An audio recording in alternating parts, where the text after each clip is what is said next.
ambao tumeketi tusimame so that we pray. Amen.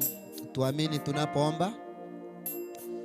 Baba, katika jina la Yesu Kristo, tunalimidi, tunalitukuza jina lako takatifu asubuhi ya leo.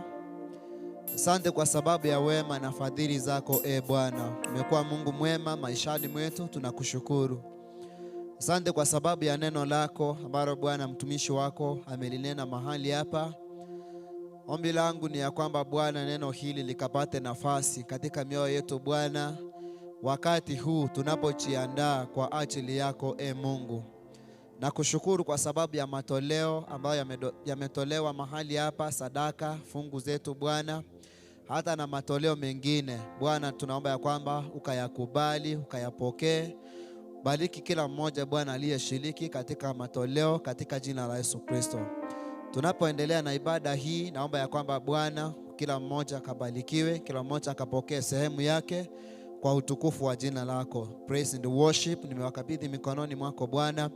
Wanapotuongoza katika ibada Bwana, naomba ya kwamba mbingu zikashuke, ukatuhudumie Bwana kupitia kwa worship and the praises. Receive all the glory, O King of glory, in Jesus name we pray.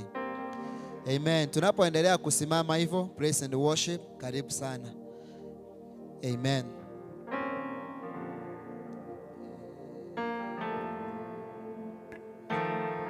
Hallelujah. Hallelujah, Bwana asifiwe.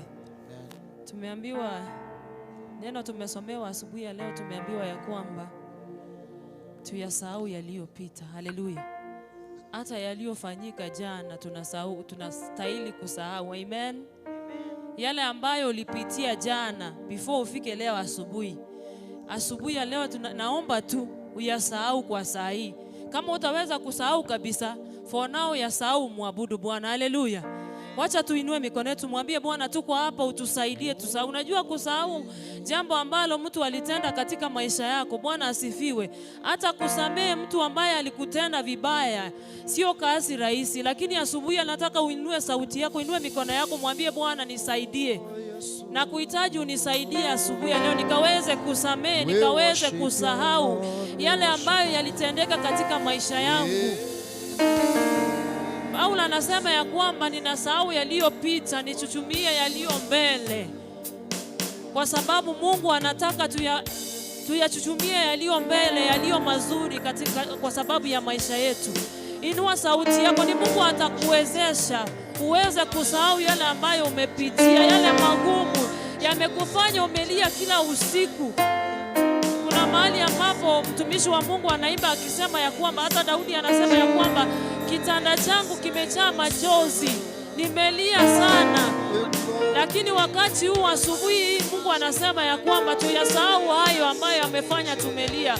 Tusahau hayo ambayo yamefanya tumedharauliwa. Tusahau hayo ambayo yamefanya tumekosa amani asubuhi ya leo. Tumwambie Mungu ya kwamba we are looking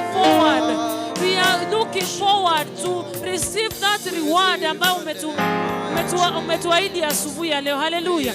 Inua mikono yako, inua sauti yako kwa Bwana. Mwambie Bwana ninaangalia mbele, maana najua mbele kuna ushindi wangu. Mwambie Bwana ninaangalia mbele, maana najua mbele kuna baraka zangu. Unajua kuna mambo ambayo asubuhi ya leo yanaweza kukufanya wewe usifikie baraka zako. Mambo ambayo yatakufanya yakufunge usifikie yale ambayo Mungu alikuwa anataka kwa maisha yako. Bwana tunakuinua asubuhi ya leo. Jehova tunakupa sifa asubuhi ya leo. Asante kwa sababu ya neno lako ambalo umeleta katika maisha yetu, ya kwamba tukaweze kuyasahau yaliyopita, yaliyotufanya tukalia, yaliyotufanya tukakufa moyo, yaliyotufanya Bwana tukakosa tumaini kwako. Asubuhi ya leo Bwana tunaomba ukatusamehe. Mungu wetu tunaomba Bwana ukatusamehe. Tuwabere mambi ya Bwana Nyasaye. Tupe moyo wa kukutafuta asubuhi ya leo. Tupe moyo wa kututumia yaliyo mbele mtakatifu. Tupe moyo wa kuwa tayari kuabudu asubuhi ya leo. Tupe moyo wa kusarenda kiboyu. Tujitoe kwako Bwana kama dhabihu. Tujitoe kwako Bwana kikamilifu. Tujitoe kwako Bwana katika ukamilifu wote. Tusimame katika neno lako. Tusimame katika utumishi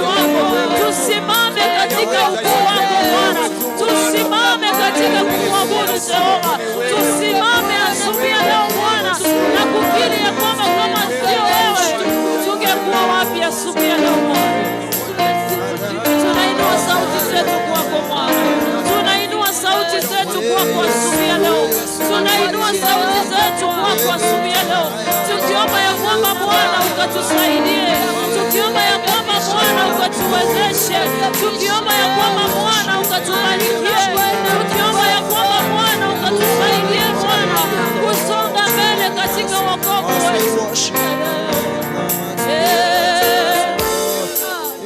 Umejawa na rehema na neema tele, umejawa na rehema na neema tele,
kwa ajili ya dhambi zangu.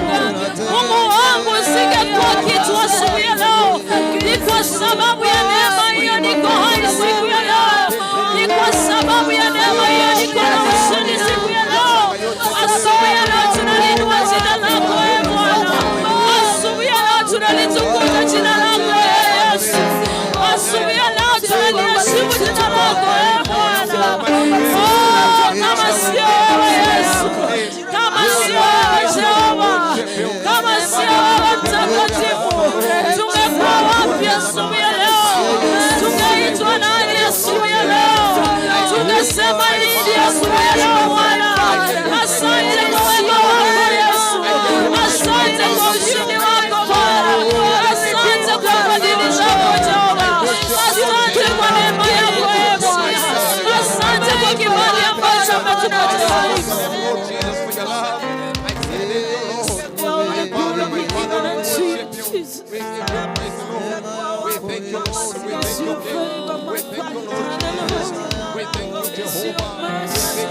Kama sio wewe,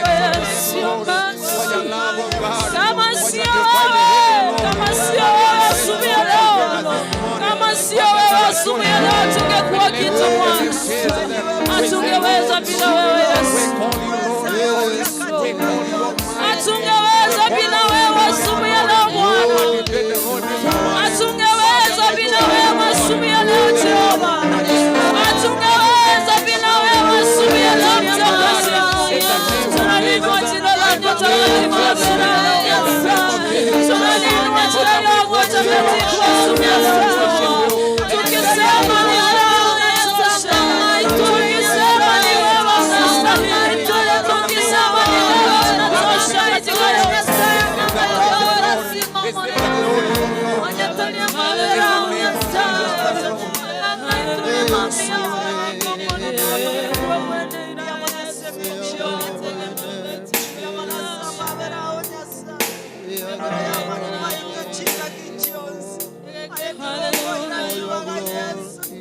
Oh Jesus, we worship you.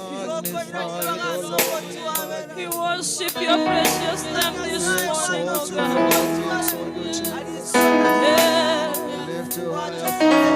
Unaimba nasema ya kwamba nikikumbuka ulikonitoa napiga magoti nikuabudu.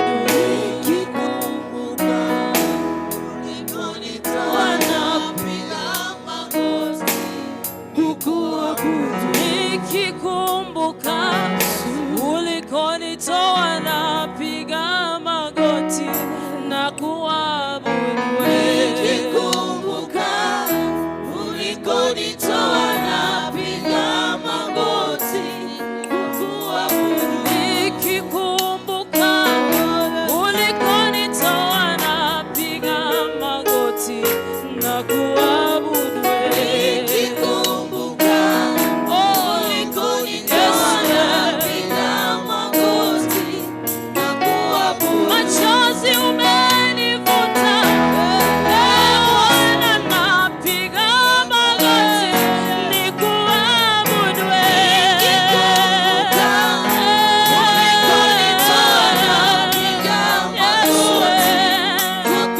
Aibu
umetutoa mbali, tunakuabudu.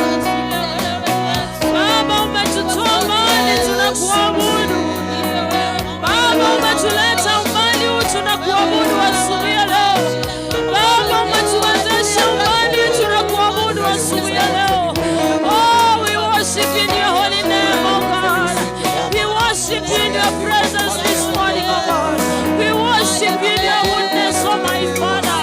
You are mighty in our lives, oh God. You are mighty in our hearts, King of glory. Tuko mbele zako asubuhi ya leo, tunakuabudu. Tuko mbele zako asubuhi ya leo, tunakuinua. Tuko mbele zako asubuhi ya leo, tunakuheshimu. Tuko mbele yako asubuhi ya leo, tunaliamini jina lako. Oh, tukinatoa yale umetenda katika maisha yetu, yale umetenda katika mioyo yetu Bwana, yale umetenda nafsini mwetu Bwana, yale umetenda kanisani mwetu Jehova, yale umetenda katika mioyo yetu Baba, yale umetenda kwa watoto wetu Mfalme. Tunapiga magoti, tunakuabudu Baba yetu, tunapiga magoti, tunalinua jina lako, maana kama sio wewe kwa upande wetu, adui angetumeza haye Bwana. Oh yes, tunakuabudu Yesu, tunakuabudu Yesu. Hallelujah, hallelujah, Mwenye utukufu ni wewe, hallelujah. unayeweza yote ni wewe. Bwana asifiwe. Haleluya. Haleluya. Amen.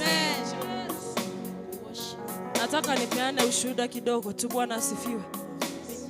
You know, sometimes unaweza ona mama ameweka magoti chini na ukashindwa kuelewa kila ambacho anafanya. Haleluya.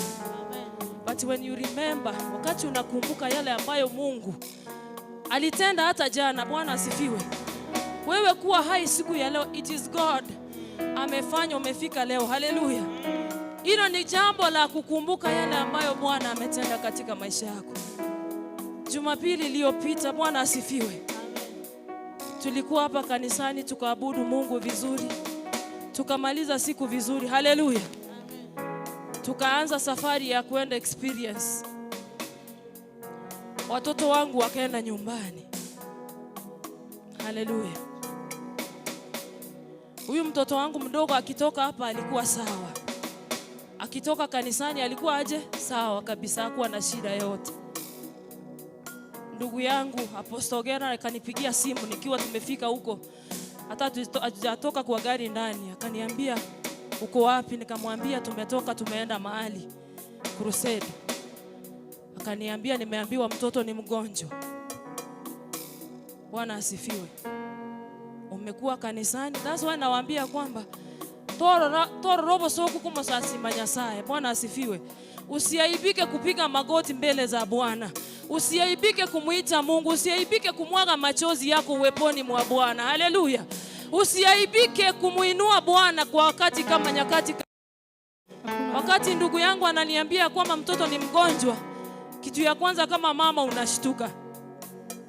Bati nikajipa moyo. Kufika nyumbani hali ya mtoto haikuwa mzuri. Bwana asifiwe. Mtoto alikuwa ameconverse mpaka ameishiwa kabisa. Ile yenye nakushtua kabisa, unashindwa utafanya nini. But wale ambao tulikuwa huko mpaka ndugu yangu tukasema ya kwamba tumekuwa kanisani, Mungu tumekuwa tukikuabudu, tumekuwa tukikuinua tangu asubuhi, hautatuaibisha. Bwana asifiwe. Tukamkumbusha Mungu ya kwamba we were in your altar, we were in your presence, we've been calling you since morning, we've been worshiping you. Hallelujah. Hauwezi tuaibisha. Hallelujah. Na hakika Mungu hakufanya nini? Mtoto wako hapa anakimbia, lakini ungemwona hiyo Jumapili jioni, ungekubali kama ni huyu anafanya nini? Anakimbia hapa. So yani ekere kwa inyoira alinya sao kora sobo kimabwao. Weka magoti yako chini, piga kelele mbele za Bwana bila kuaibika, maana kama sio Mungu kwa upande wetu, ama ndo bale kwa ikabatanga na kiba kwa koline kanisa ba koreki. ainya sao yo bakorete. God is here. He is here today to deal with every trouble in your life. Hallelujah. Mungu wako hapa asubuhi ya leo anasema ya kwamba I'll make a way where there seems to be what? No way. Hallelujah.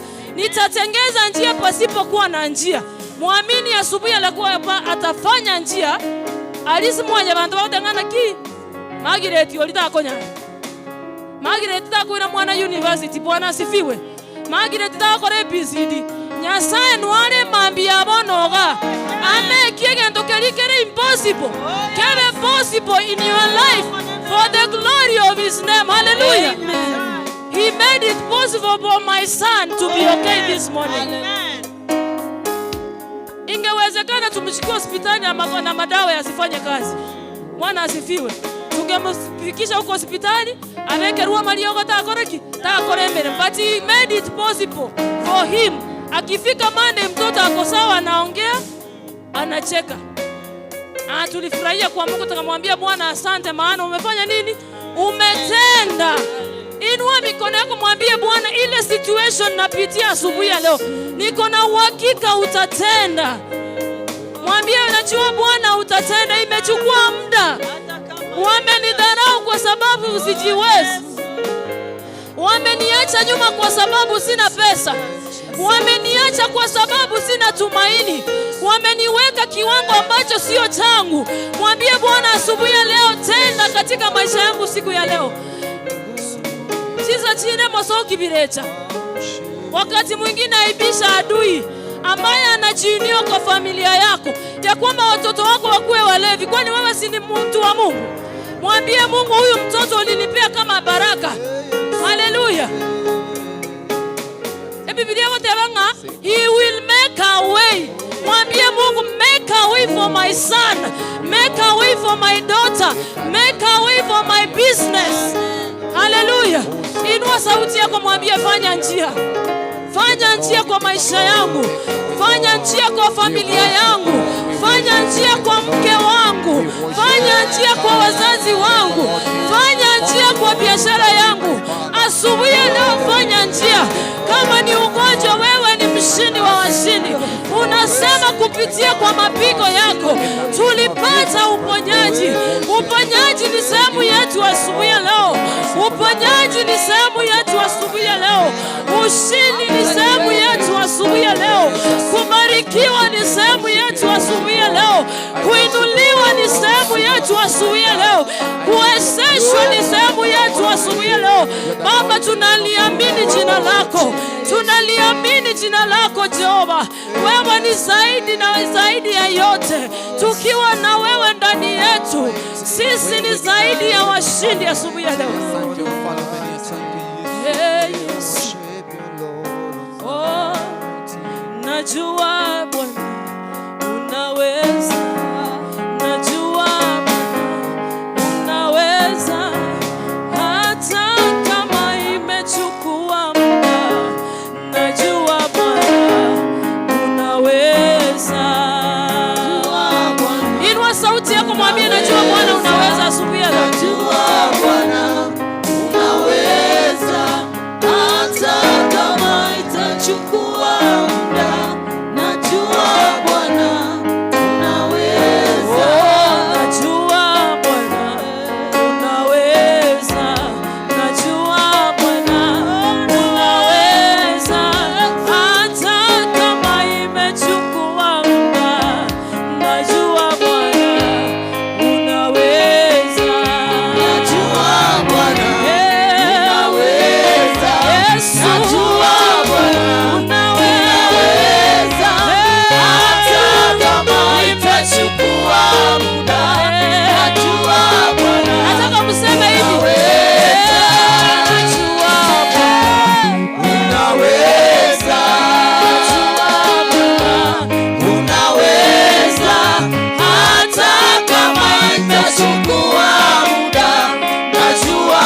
hatuwezi bila wewe Jehova, hatuwezi bila wewe Jehova.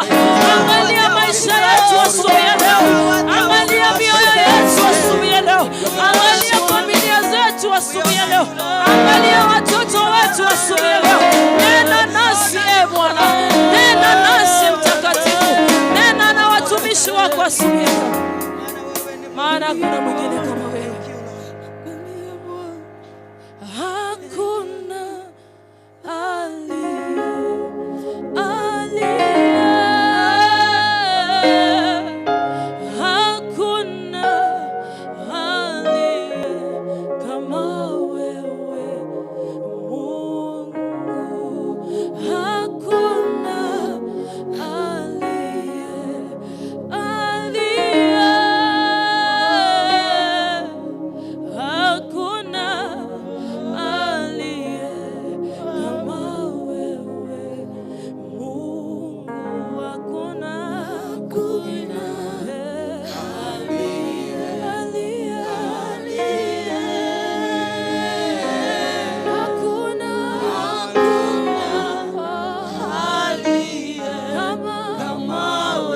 sauti kabisa, mwambie hakuna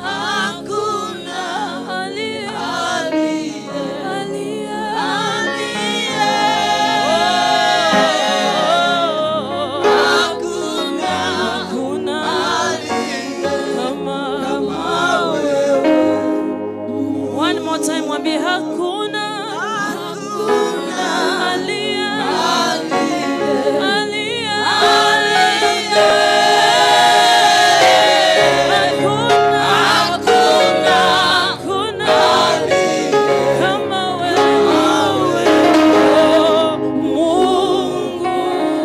sadaka ya makofi kwa Yesu. And may the grace of our Lord Jesus Christ and the love of God and the fellowship of the Holy Spirit be with us now and forevermore. Amen. God bless you.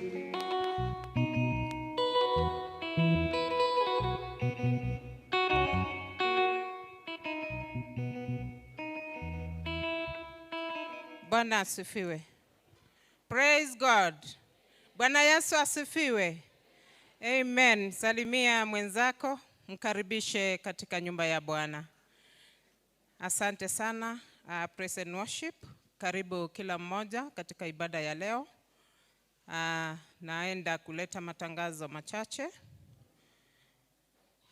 Jana tulikuwa na meetings za wazee pamoja na wamama, na tunashukuru kwa sababu ya wale walihudhuria na kukuwa na mkutano wa kufunzana. Mungu awabariki. Choir practice inaendelea Jumatatu, Jumanne, Alhamisi na Ijumaa kuanzia saa 10 hadi saa 11 ya jioni. Na wote tumealikwa, tukiendelea kujipanga kwa ajili ya mikutano miwili mikubwa iliyo mbele yetu.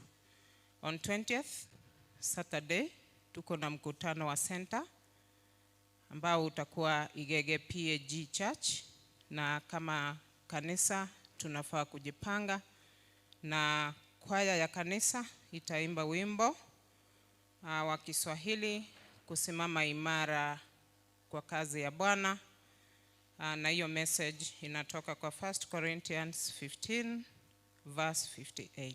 1 Corinthians chapter 15 verse 58, na wote tumealikwa. Na pia our church choir launch iko tarehe 28, 28th of September, wiki mbili tu kuanzia leo, na wote tumealikwa kama wageni. Na last week tulikutana kwa vikundi mbalimbali kwa ajili ya kujipanga, na tunaomba kwamba Mungu aweze kutuongoza na atuprovidie ili tuweze kusupport kazi yake, kwaya ikihubiri neno lake kwa ulimwengu. Na kwa ajili pia ya kujipanga kwa launch yetu, Some of our members, church members, wamealikwa Egesa radio station on Sunday 21st asubuhi. Ile programu inakuwa hosted na Omoiberania. So Sunday asubuhi tutakuwa na wenzetu wakiwa pale Egesa Nairobi, wakiongea juu ya kwaya yetu na pia kutangaza hiyo launch. Kwa hivyo wacha tupeane support mahali tunaweza.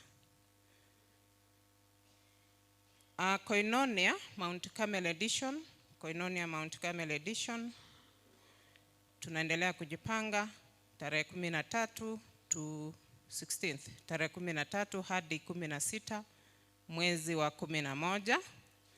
Kwa hivyo our fellowship coordinator na pastoral team wanaendelea kutuongoza ili tujipange vizuri kwa ajili ya kuhubiri injili pale Mount Carmel Fellowship.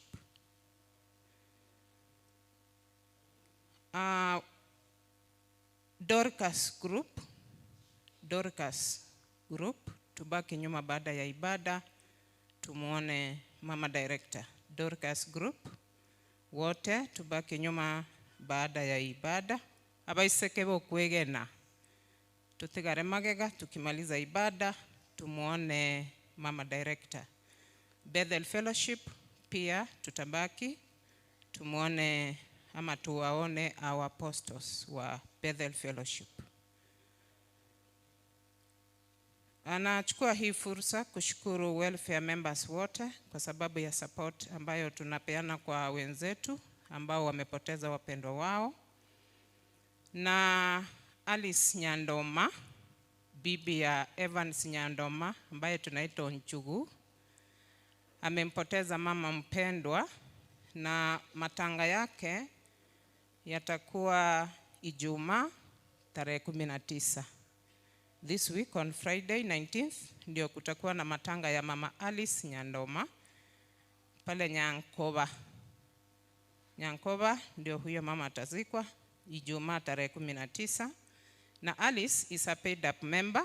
Wale welfare members tunakumbushwa kwamba tulete mahindi yetu na maharagwe, na kama hauna mahindi na maharagwe unatuma 250 shillings kwa treasurer wa welfare. Kwa hivyo wote tumekumbushwa tuweze kuleta vile tumeelewana ili tuweze kufariji hiyo familia. Wageni wa mama Alice wapate chakula wanapokuja kuwafariji.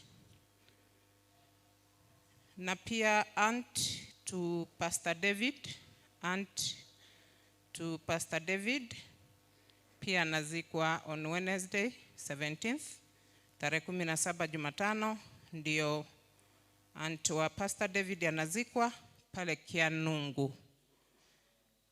Tukumbuke hizo familia kwa maombi wanapojitayarisha kuaga wenzao, na tukipata nafasi tuweze kuwajoin katika matanga ya wenzao. Leo baada ya ibada tutakuwa na Lord's Table. Baada ya ibada tutakuwa na Lord's Table, kwa hivyo tujitayarishe. Pia tumekumbushwa about Rigesa, tulete Rigesa harvest katika nyumba ya Bwana. Wale wameleta asante, na itaombewa 28th of September. Rigesa itaombewa 28th of September. Kama haujaleta ulete ili iweze kuombewa pamoja.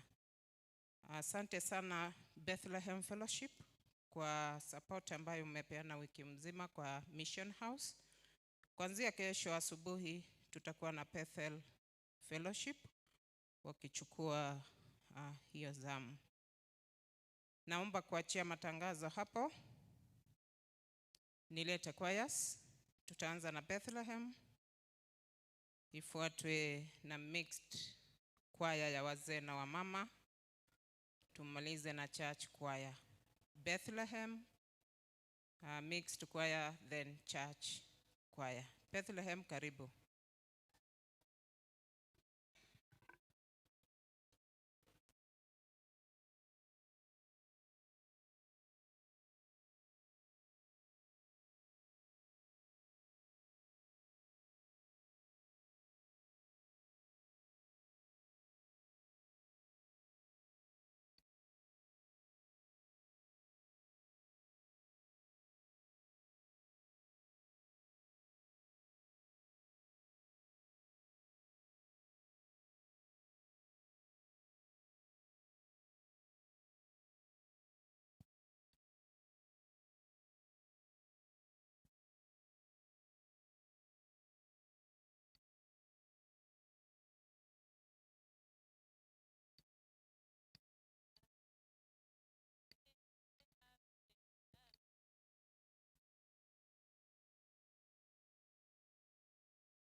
Amen. Asante sana. Wamama wabaki, tubaki wote. Wazee wote na wamama tu join hawa. Wazee wote, wamama wote to join for a mixed choir.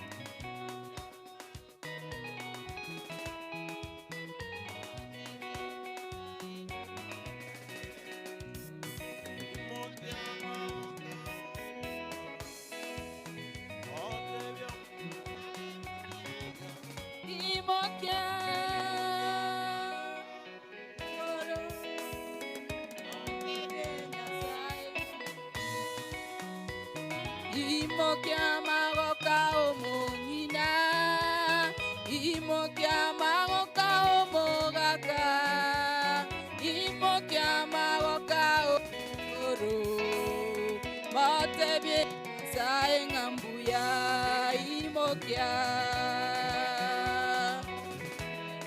imokia.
church choir.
Church Choir, tupigie kwaya zetu makofi.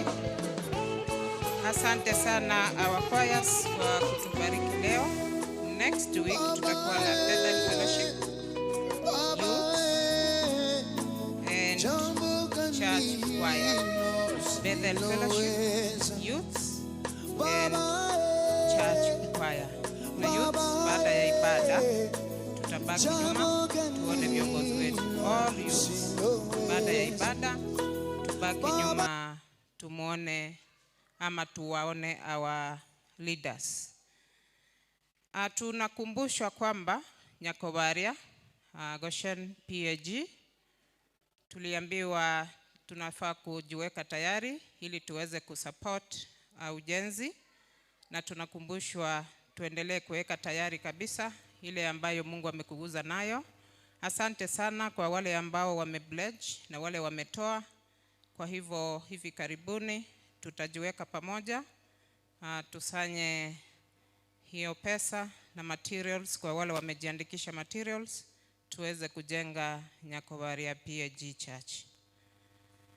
Wale wa welfare ambao wanataka kutuma pesa 250 shillings, nataka kusoma namba ya treasurer. Naambiwa kuna wale hatuna namba ya treasurer, ndio hiyo ninasoma.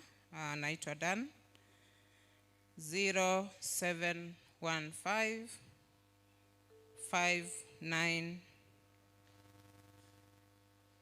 nitaanza 0715 97 5681 0715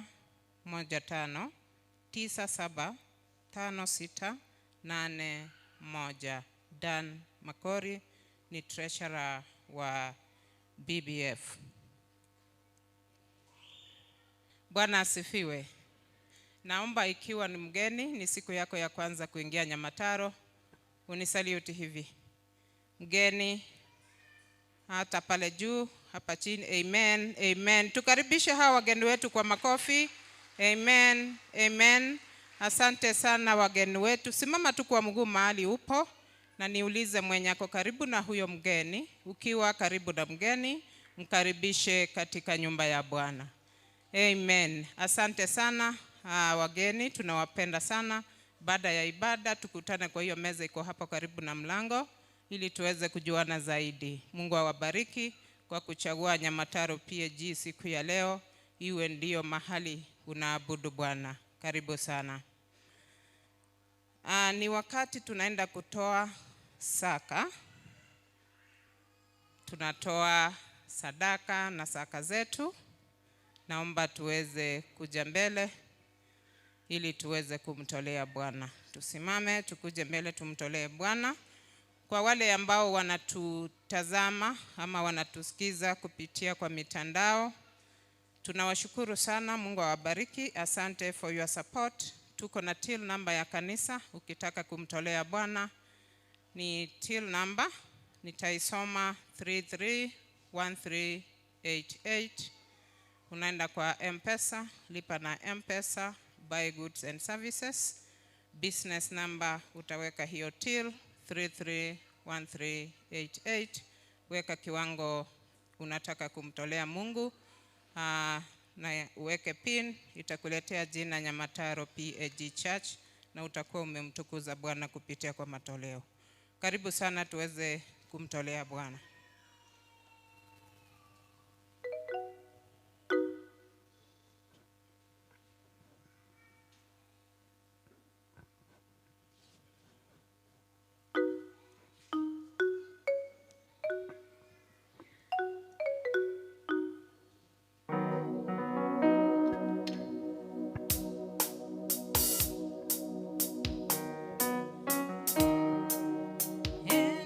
Endelea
Amen.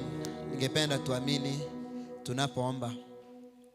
Baba, katika jina la Yesu Kristo, mara tena Bwana tunasema ni asante kwa sababu ya neema hii ambayo umetupa kushiriki katika ibada ya matoleo Jehova. Tumekutolea kadri Bwana na jinsi ulivyotubariki. Naomba kwamba Bwana ukatubariki kulingana na neno lako. Unasema ya kwamba nichalipo katika matoleo, muone kama sitafungua marango ya mbingu ili niwabariki. Wanao Bwana wamekutolea sadaka zao, fungu hata na matoleo mengine Bwana. Naomba ya kwamba ukabariki kila mmoja, mashamba yetu, mifugo yetu Bwana, hata na kazi zetu zikabarikiwe katika jina la Yesu Kristo.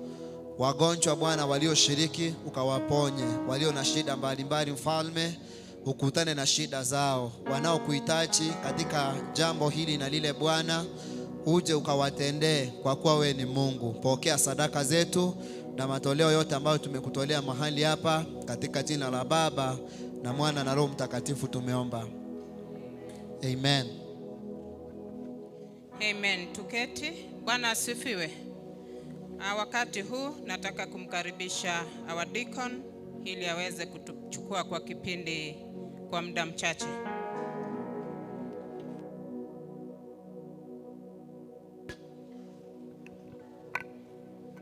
Asante sana secretary. Bwana Yesu asifiwe. Praise God. Ningependa nilete matangazo mawili ndio baadaye will usher in the praise in worship. Development Committee tukiongozwa na Mzee Bosire Samuel. Tutabaki nyuma kidogo baada ya ibada. There's something we need to share. So Bosire Samuel, Jackson Nyakundi, Roda Mbego, Dorcas Nyamari, Jason Bosire, Pastor wa Goshen ajafika, apostles kutoka Goshen pamoja na MD Ariga. Deacon atakuwa kwa huu mkutano. Kindly baada ya ibada tubaki nyuma kwa dakika kidogo. Secondly, tumetangaziwa kwamba kuna wenzetu ambao wamefiwa. Pastor David amefiwa na auntie yake. Our brother Evans Nyandoma amefiwa na mother in law, mother to Alice. Burial imepangwa hii week. Kwa hivyo kama kanisa tukumbuke hizo familia kwa maombi. Secondly, we can also support them financially. It's important. Na kwa sababu ya hiyo ningependa niwatangazie kwamba tukimaliza ibada ni kawaida tunatoa matunda, tunatuma wenzetu waende wafariji. Kwa hivyo tukimaliza mkutano kabisa tujipange vizuri, tutoe matunda mazuri kwa hizo familia zetu mbili. Then thereafter tutapata wawakilishi ambao watatuwakilisha kwa kina David na kwa brother wetu kwa sister wetu Alice Nyandoma uko kwao, tukiongozwa na fellowship ya Petel. Tutajipanga vizuri. Kwa hivyo tusikuwe na haraka kutoka. Ile Mungu ametubariki nayo wacha tutoe na Mungu atatubariki wote pamoja. Finally, tuko na launch tarehe 28. Launch ikikuwa ni wageni watakuwa hapa kwa wingi. Wale wageni tumealika wakiwa hapa watakuwa wageni wetu. Ni vizuri tujipange vizuri, tutafute maji. Wageni wetu wakifika wapate maji na wakienda watatuajia baraka. Bwana Yesu asifiwe. Kwa hivyo ningependa tunyakue hizo baraka, ndio wageni wetu wakikuja wakienda watasema ukweli tulikuwa tunawangoja. Nimepewa list ya vitu ambao tunahitaji kama kanisa, in a way of preparing ourselves tukingoja wageni wetu. Nimeambiwa tutakuwa na makanisa mengi yanatoka uko nje, na wakikuja Nyamataro ni vizuri wapate kama tunawangoja. Wageni wetu pastors watakunywa chai, kwa hivyo nimeona kuna maziwa hapa box moja lakini imeenda. Tutahitaji maji 20 bells, imeenda beli 2, imebaki beli 18. Nasoma ndio endelea kufikiria, maybe baada ya ibada tutapata list mahali Mungu amekuguza na Mungu atatubariki wote pamoja. Tulikuwa tunahitaji sukari kilo 2, zote zimeenda. Tunahitaji mahindi, imeenda kidogo, imebaki kidogo. tunahitaji maharagwe, imeenda mikebe 2, imebaki mikebe 8. Tunahitaji mboga, tunahitaji wimbi mikebe 2, yote imeenda. Tunahitaji nyama ya ng'ombe, tunahitaji kuku, tunahitaji kuni, tunahitaji mafuta ya kupika hizo chakula, tunahitaji machani, tunahitaji koko na hizo zote. Lakini nimeambiwa hizo zimeenda na Rosemary Omambia. Tunahitaji nyanya, zimeenda kidogo, zimebaki shilingi 600. Tunahitaji serviette, tunahitaji sabuni, tunahitaji vitunguu, tunahitaji chumvi, aluminium foil, matunda. Tutakuwa na outside catering ambao watatushughulikia sisi tukiwa na wageni wetu. Nataka niseme hizo vitu zote zimeenda. Ile ambayo haijaenda ni ile ambayo hujatoa. Bwana Yesu asifiwe. Ile ambayo imebaki ndio nataka nikusomee ujue mahali utagusa. We are missing water 20 bells. Maji ilikuwa 20, imebaki 18. 18 bells ndio imebaki. Maharagwe mikebe 8. Tunatafuta mboga sukuma managu ya 2000. Tunahitaji nyama kilo 5 ndio imebaki. Mafuta lita 5 ndio imebaki. Nyanya ya 600, vitunguu, aluminium foil ya shilingi 900. Outside catering zingine zimeenda, ile ambayo imebaki hapa ni 1500 na kuni za shilingi 500. Nilisoma vitu vingi lakini karibu zote zimeenda. Hizo za mwisho pekee ndio zimebaki. Bwana Yesu asifiwe. Kwa hivyo kwa sababu ya muda ningependa uendelea kufikiria.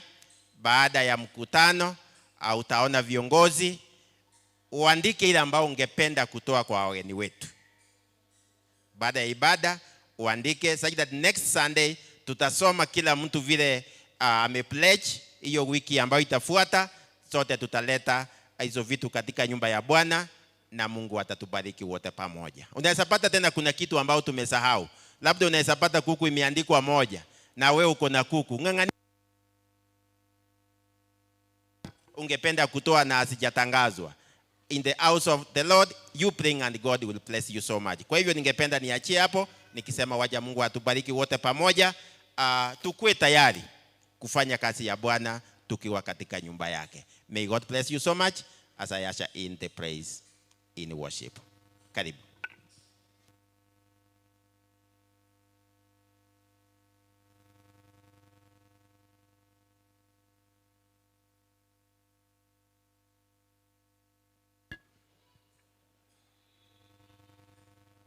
Ndole tayari?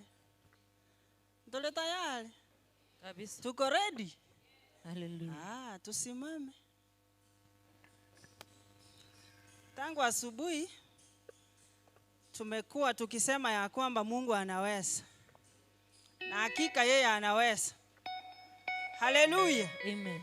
Na tukimsifu tukimwambia hakika yeye ni muweza, ninajua atatimiza hayo yote katika jina la Kristo Yesu. Hallelujah. Amen. Hallelujah. Amen. Hallelujah. Amen. Hallelujah. Amen. Shangwe na vigeregere ni kwa Yesu. Hallelujah. Yes. You can do better than that. You can do better than that. Shangwe na vigeregere kwa Yesu. Hallelujah. Haya makofi.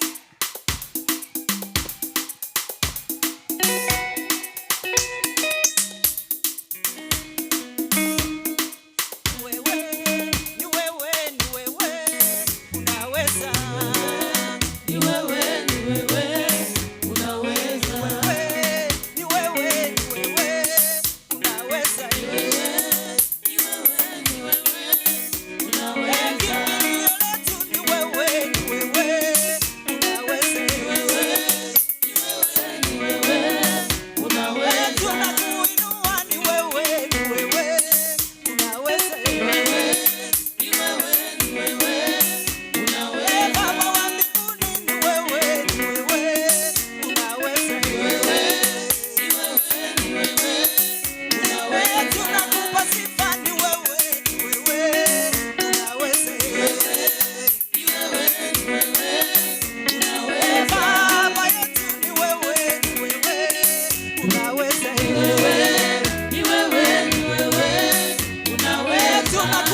tevinga nyasaye Hallelujah. majetenga yeko nyarole Hallelujah. nanaye nigokora nanaye nigora monene nanaye nigole chinguru nanaye tayo kuweka ine naye weka nyasaye Ni wewe tu Bwana.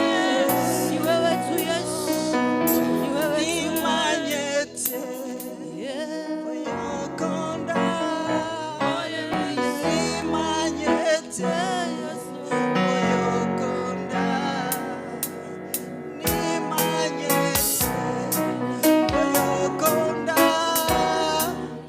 nimanyete oyokonda nimanyete nimanyete oyokonda nimanyete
Hallelujah.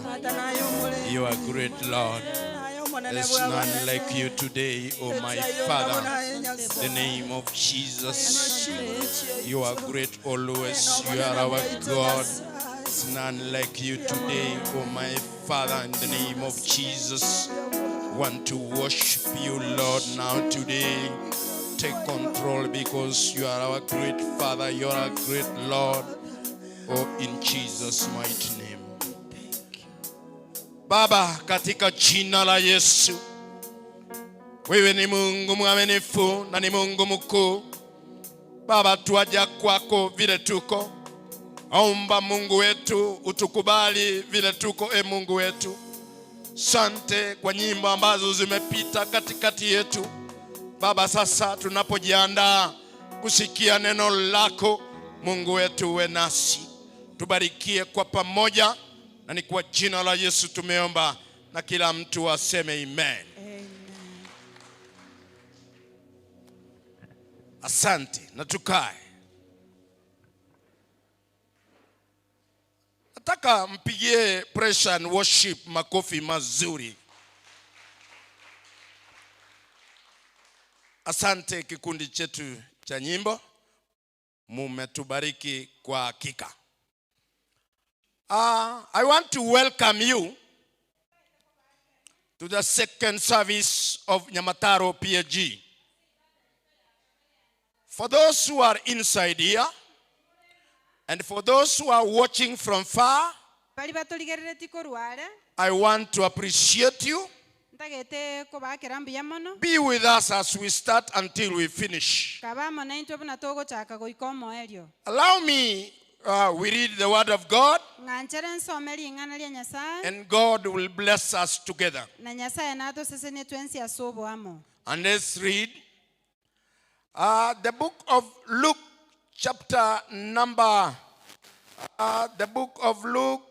chapter number 18. We read from 35 up to 43.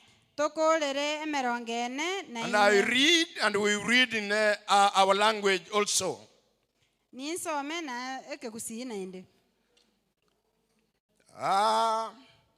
As they approached Jericho, a blind beggar was sitting beside the road. When he heard the noise of a crowd going past, he asked what was happening. They told him that Jesus of Nazareth was going by. So he began shouting, "Jesus, Son of David, have mercy on me." The crowds ahead of Jesus tried to push the man, but he only shouted louder, "Son of David, have mercy on me." When Jesus heard him, he stopped and ordered that the man be brought to him.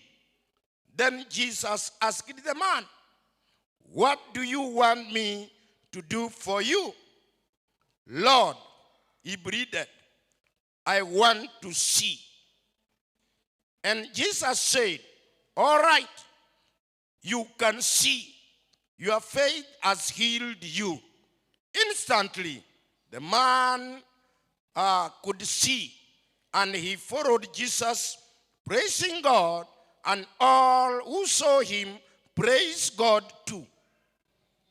Luka 15:3 njakere 35 goike 44 egoteba ekero achia goika ang'e na Yeriko omonto oyomo omouko naikaransete enchera ensemo ogosaba ebiegwa agachia koigwa omoganda ogoeta akaboria inki ekio bakamoiraneria Yesu Nazareti ogoeta agaaka eriogi akobora Yesu omwana o Daudi indorere amabera nabwo batang'aine bakamokania bakamotebia akire korendere akamenta mono gwaka eriogi omwana o Daudi indorere amabera Yesu agatenena agachika aretwe asare agachia komoika ang'e akamoboria ninki origeti ngokorere akamoiraneria omonene inyare korora Yesu akamotebia oewe okorora okwegena kwao wakogwenirie erio kegima akaba nkororare akamotunyana okomotogia Nyasaye na abantu bonsi bagachia kororaya bakamotogia Nyasaye. Baba, katika jina la Yesu, Tata serieta lia Yesu. asante kwa neno lako. Mbiyamana seri ng'ana liao. Tunapo yatafsiri maandishi hayo pamoja na mkarimani wangu, Getoko ya kwanera mang'ana aya mano mo. Baba, utubariki pamoja na kanisa, Tata to sisi ni asobo amo ama na wote wakabarikiwe kila mmoja. Na bonsi basi ni wekero yomo. Asante sababu utatenda. Mbiyamana senge nchonokore. Ni kwa jina la Yesu tumeomba na kila mtu aseme amen. Amen. Bwana asifiwe. Manene Yesu abako. Nataka uniinulie mkono wako kama unaniona. Tage toi mukioko wako kwa igoronya kondoche. Nataka kukuambia ninakupenda. Tage tago tebi ningu anchete. Na nataka ukasikize kidogo. Na ande tage to tegererake. Tukaweze kubarikiwa kwa pamoja. Tonyale go sisi ni wasobo amo. Nataka nilete kichwa cha maneno yangu. Tage takoleta ekerenge kia mang'anane. Do not allow your enemies to silence you. Tagwanchera ababisa bao bagokirie. Praise the Lord. Amen. Do not allow Tagwanchera your enemies to silence you. ababisa bao bagokirie. Oh, hallelujah. Amen. The Bible says that Jesus was passing from Jericho together with disciples. The Bible further says that there was a blind man sitting on the road. When this blind man knew that it was Jesus passing, he has got an opportunity because he knew he was blind. namanyete ng'a nomoukare And from what he has heard from people say, naende konya aliaigure korwa abanto bagokwana he was told the great man Jesus Christ from Nazareth is passing. akatebigu ng'a omonto omanene okorwa Yesu korwa Nazareti ngoeta And then he arere said, bona agateba this is my opportunity. eri nariri ibaga liane And I have to shout naende goika ng'a keliogi for this man Jesus to help me. ligere omusacha oyo Yesu ankonye The Bible says ebibiria agateba that blind man started shouting to Jesus, ng'omonto oria omokagansa gwa keliogi ase Yesu Son of David, Yesu omwana o Daudi Son of David, omwana o Daudi Son of David. omwana o Daudi And then the Bible says ebibiria agateba those who are around him, bali barenga ang'enere they tried to silence him. bagatema komokiria But why I'm happy, egento gekongokia or what makes me happy, gose egento gekogera na is ibuya that this man, ng'omonto oyo he did not stop. takireti And that is why I am telling you today, naki gekogera do nkogotebirero not allow people to silence you. tagwanchera abanto bagokirie In this life, ase obogima obo when you know your problem, ekero omanyete omochando do not allow people to block you. tagwancha abanto bagotange Do not allow people to block you. tagwanchera abanto Oh, bagotange hallelujah. amen Hey, just stand firm.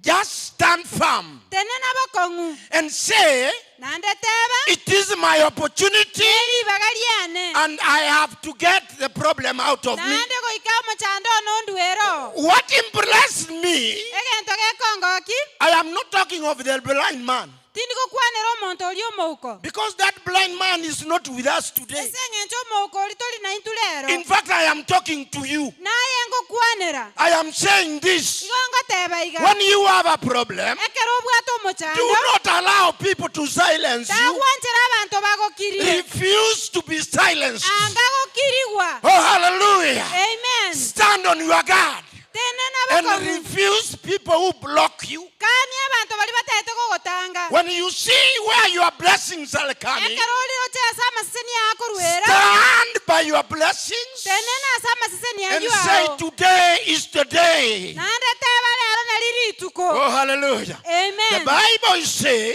eibiria goteba that Jesus of Nazareth, ng'a Yesu o Nazareti he was passing during that man. igare gweta ase And gakiria and today again, nande rero that very man, Jesus Christ, is passing omusacha around. o Yesu Kristo ngoetare He is passing around. ngoetare Oh, ang'e hallelujah, he's passing around. ngoetare ang'a Don't be quiet, just speak to him. tagokira Talk to mokwanere him and he will help you. mokwanere nere nagokonye Hallelujah. amen Do not allow people to silence you. tagwanchera abanto bagokirie Do not allow people to silence you. tagwanchera abanto bagokirie I learned this from the blind man.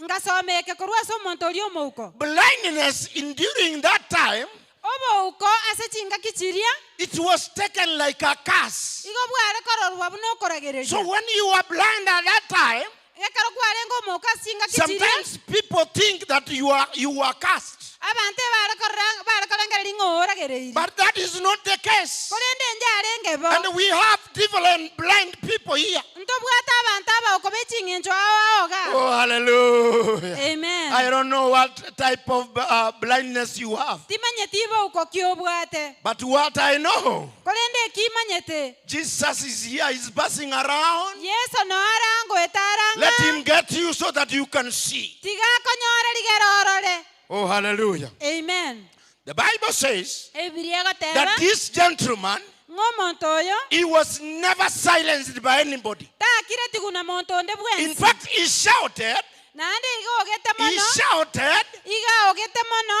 until Jesus said, bring that man here. mpaka Yesu agateba ng'arete omonto oyo oga Oh, hallelujah. amen Just shout and talk akeliogi naende kwana until Jesus will hear. mpaka Yesu akoigwe Until Jesus will talk to you. mpaka Yesu agokwanere And those ones who are trying to block that man abantu from bali Jesus, bataete were the very men again naende nabo bali balia who told him, oh, my brother, nabo bamatete nga momro I minto think he has heard you. nkageto ko igure Cheer up and come. goka naende Cheer inchuo up and come. goka inchuo Those people who block you abantu bali bagotangire in this life, asobo gimobo they are the people again nabo abantu abu naende who will abu start telling you, cheer up. baragotebi naende goka And you realize that the very people who are blocking you, naende bamanyanga nabo bali bagotangire those people who are behind your problems, bali maega yogo mechando yao they are the very people again, nabo abantu abu when you succeed, ekerora they agenderere are the very people again who will start saying, my brother, naende abantu abu mbagataimo muro minto just come, just come, ninchuo just come. God is good. na inchuo And yet, they are the people who are blocking you. naende nabo abu bagotangire How do I talk to you today? nakinago kwanire rero Never allow anybody to block your blessings. twancheronde bwensi agotange Stand firm and do something. tene nabo kongu naende kore gento But hallelujah. amen I want to say this. ndagete goteba iga Sometimes we face opposition chinga kichinde tokonyora ogopingwa to our spiritual growth. ase ogokina gwaito gwake There are moika times in this life chinga kinchira ase obogimobo you get a lot of opposition in your problems or in your spiritual life. okonyora abantu abange bagopinga ase obogima bwao bwake moika But I want you to know that. ndagete omanye iga But I want you to know that there is opposition. ndagete omanye ngo ogopingwa nkoro And when opposition come in your life, nekero ogopinga gogocha ase obogima you bwao must be ready to stand firm. goika obeange You gotenena must be bakongu ready to look for a solution. goika obeange korigia encherende It is very simple to you when you decide. igere raisi mana ekerere The Bible says ebiria goteba that blind man, ng'omonto oria omouko the only thing he did, egento gioka akorete he used his mouth. igatumiete omonwa aye He did not use his eyes tatumiete maiso aye because he did not have the eyes. ekiagera tabwate maiso But he used what he had. igatumiete keria abwate He had his mouth, nabwate omonwa aye and people did not stop him from naende shouting louder. batomba matebe tiakire I don't know, sometimes when there is an opposition, tinga kichinde ekero ogopingwa you koro must find a tactic of coming out of it. ligie chinchero ogosoka korwa abwo This blind man, omonto oria omouko in fact, he had no eyes. tabwate maiso Yeah, but he had a mouth. korende nabwate omonwa Some of you, we have mouths, abange baito ntobwate omonwa we have eyes, ntobwate amaiso but we don't use them in anything. korende ntoliko bitumia ase gento kende gionsi How do I encourage you today? nakinko babeka omoyo God rero has given you something which can take you out of your problem. nyasaye okoire egento kere agosoki korwa ase omochando oo When an opportunity comes, ekero ribaga riachire I am kindly requesting you, igo nkobaboria use that what God has given you. tumia keria nyasaye akoire There are people here who have so many gifts, abantu mbarega babwate ebiegwao but you are just sleeping on those gifts. lakini igoreire ase ebiegwa ebio Today, Jesus of Nazareth is passing. lero yesu nazareti ngoetare Discover what you can do in Jesus' manya mighty name. keriora akora ase erieta ria Oh, yesu hallelujah. amen Nataka leo ujijue. lero ntagete buye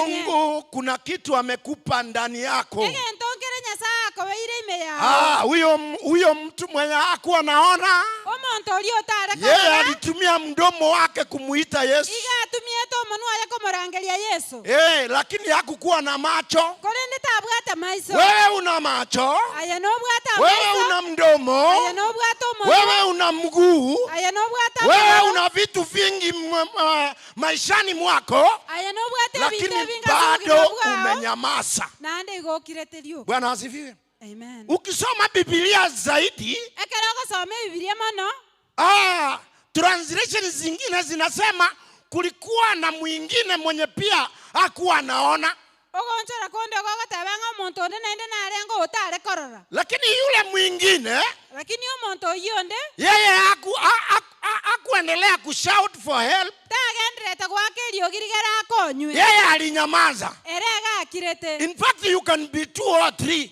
nabo moko baba babere gose batatu lakini mwenye atajua kumkimbilia Yesu, korende oyo ora amanye komotamera Yesu. In fact, we can be many in this church. Na batoko babanga se kanisa. But only mwenye atakumbuka amuite Yesu na nguvu. Kolendo olibie kore inyora arangeli Yesu ne chinguru. Huyo ndio taona katika jina la Yesu. Oinerora iraneli Kwa hivyo ninakusii katika jina la Yesu.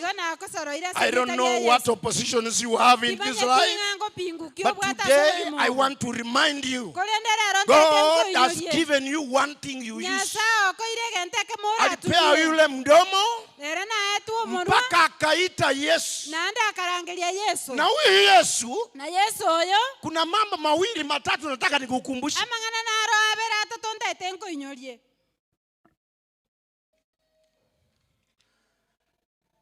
Jesus loves the outcasts. He loves those ones who are abandoned. In fact, he pays special attention even to the poor, those ones who don't have, the despised ones, those who are hurt, the sinful ones. In fact, he does not reject anybody. He does not even ignore anybody. If you know that this Jesus, he gives special attention to those who are despised, to those who are abandoned, to those who are hurt, to those who are sinful. And he does not even reject anybody. The poor blind man, when he was trying to shout to Jesus, that those people who saw that he was making noise, kuna wale wengine wakati unaomba, kuna wakati tulikuwa naomba mahali, wakati tunaomba huyu Mungu mahali fulani, kuna mahali watu walikuwa wanakunywa pombe, na wakati maombi ilichangamuka, wakati maombi ya PhD unajua inachangamuka, watu walichangamuka na maombi, watu walichangamuka na maombi.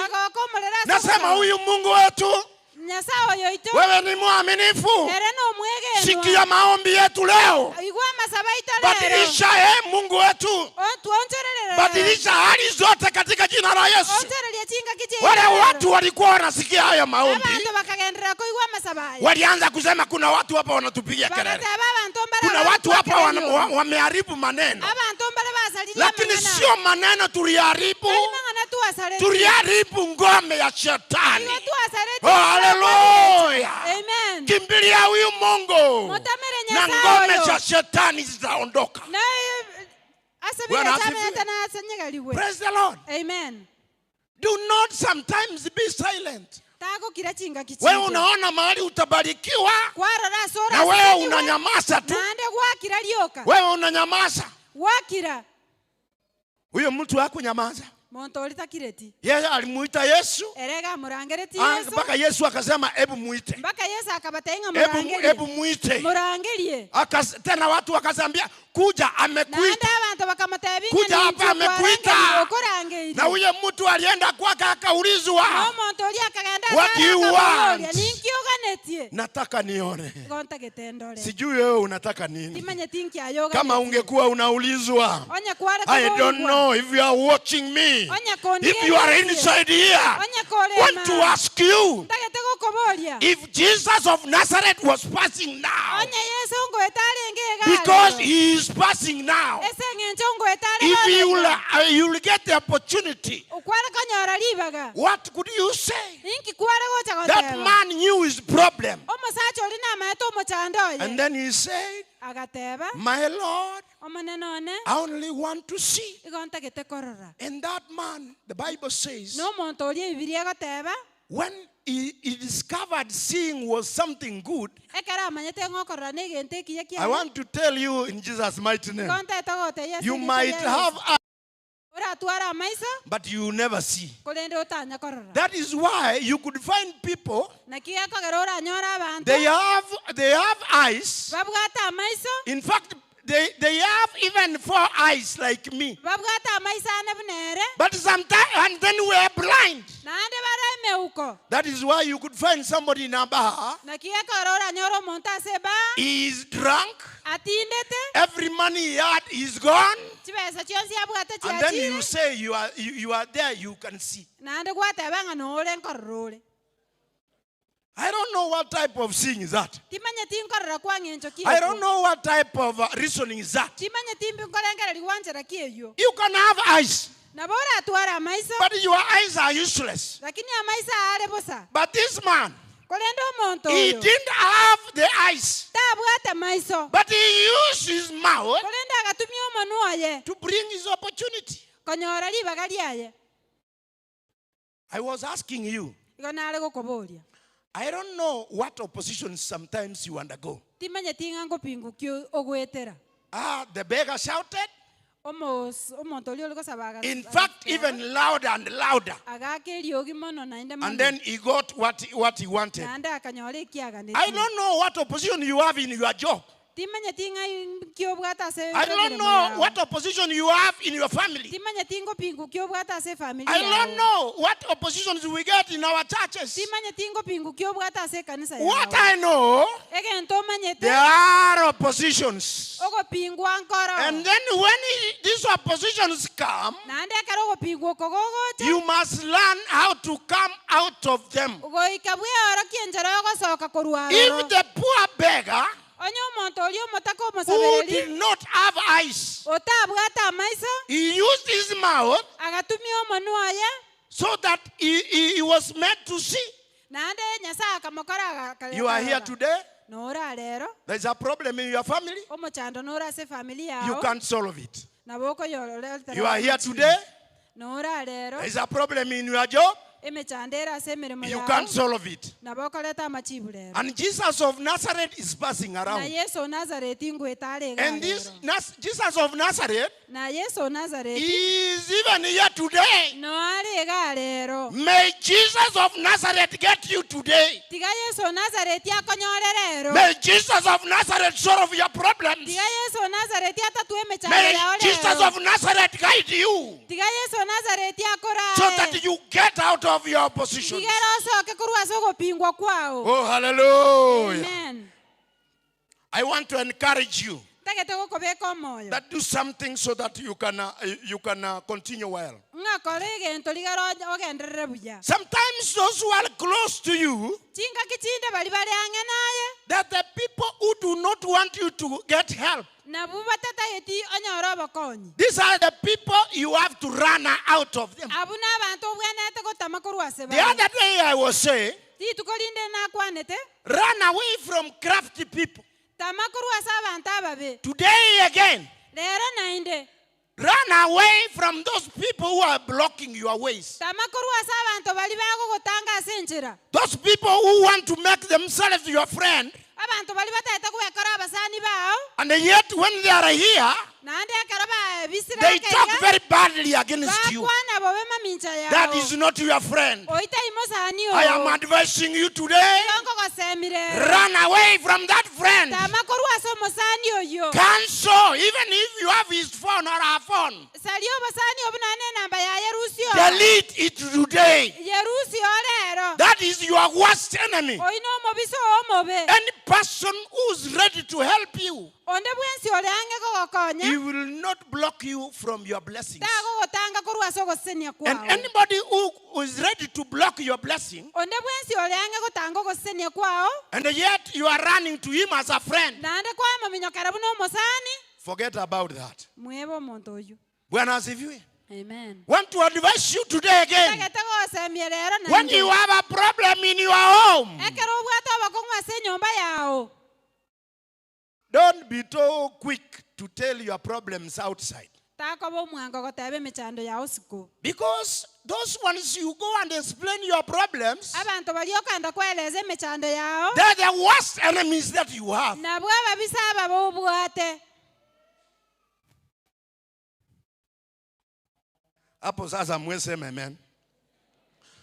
Hapo sasa umekimya uweseme amen. abo bana mo goteba mina mwaki Bali nakuambia ukweli katika jina la Yesu. kole ndengo goteye kana Run from those people who can block your blessings. tamakorwa sa abantu bali bagotanga amaseseni yao And they are the very people again, when they see that God has blessed you, nanda abantu abo bwekara barulenga nyasaye ogosesenirie that the people will say, I knew it. nanda bagoteba ngana I amanyete saw it coming. na roche kegocha And yet is the one who had blocked it. nanda nera konyogotanga manganayo.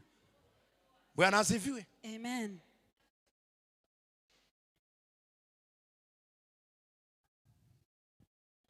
Am I talking to somebody? Ngokwanera ndo Hey, muntu. am I talking to somebody? Ngokwanera ndo muntu. Hey, be clever, be wise. Kabo mongaini.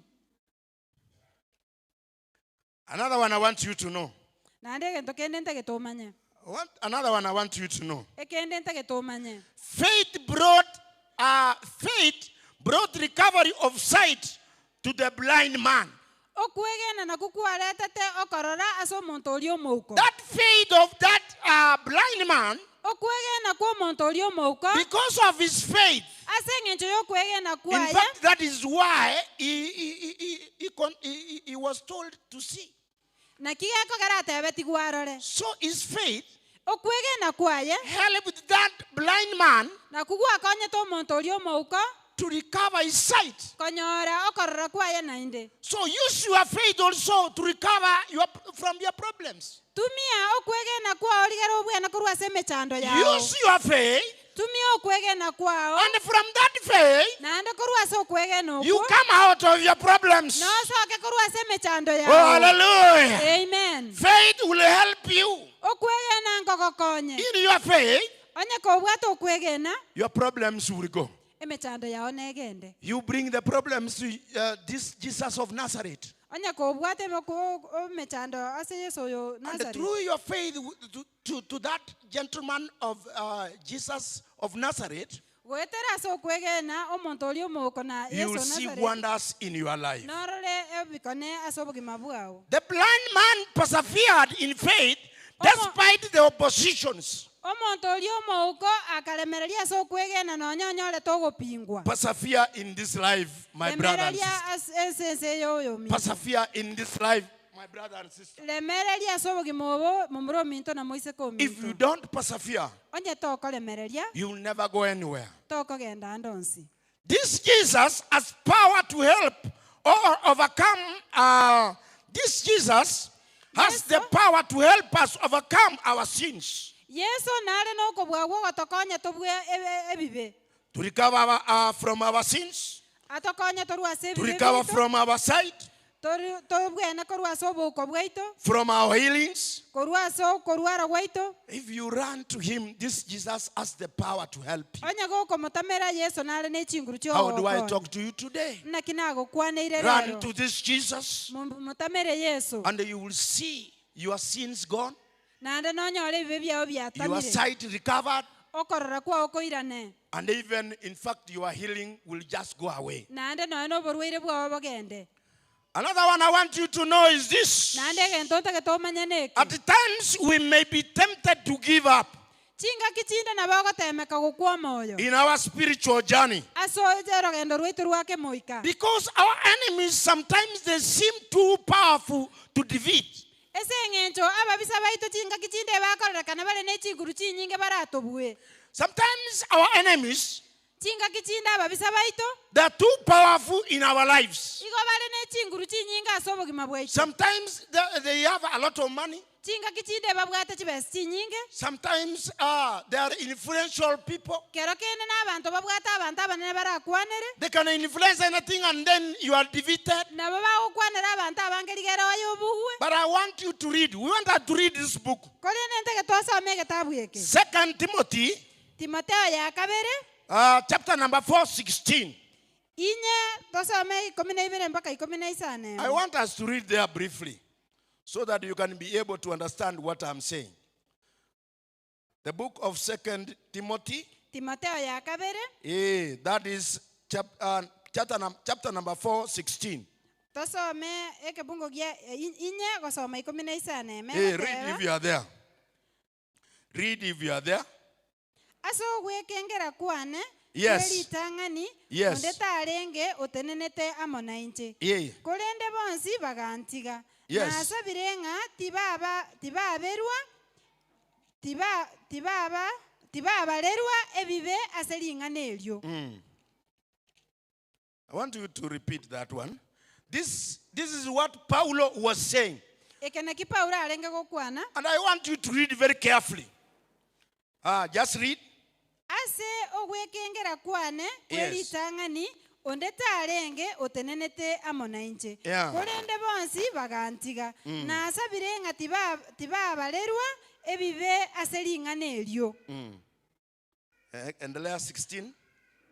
Nimesoma 16. Umesoma 16. Yes, what I was saying is this. Inasema, give your complete attention to these matters. Throw yourself into the tasks so that everyone will see your progress. Keep a close watch on yourself and on your teachings. Stay true to what is right, and God will save you and those who hear you. Praise the Lord. Amen.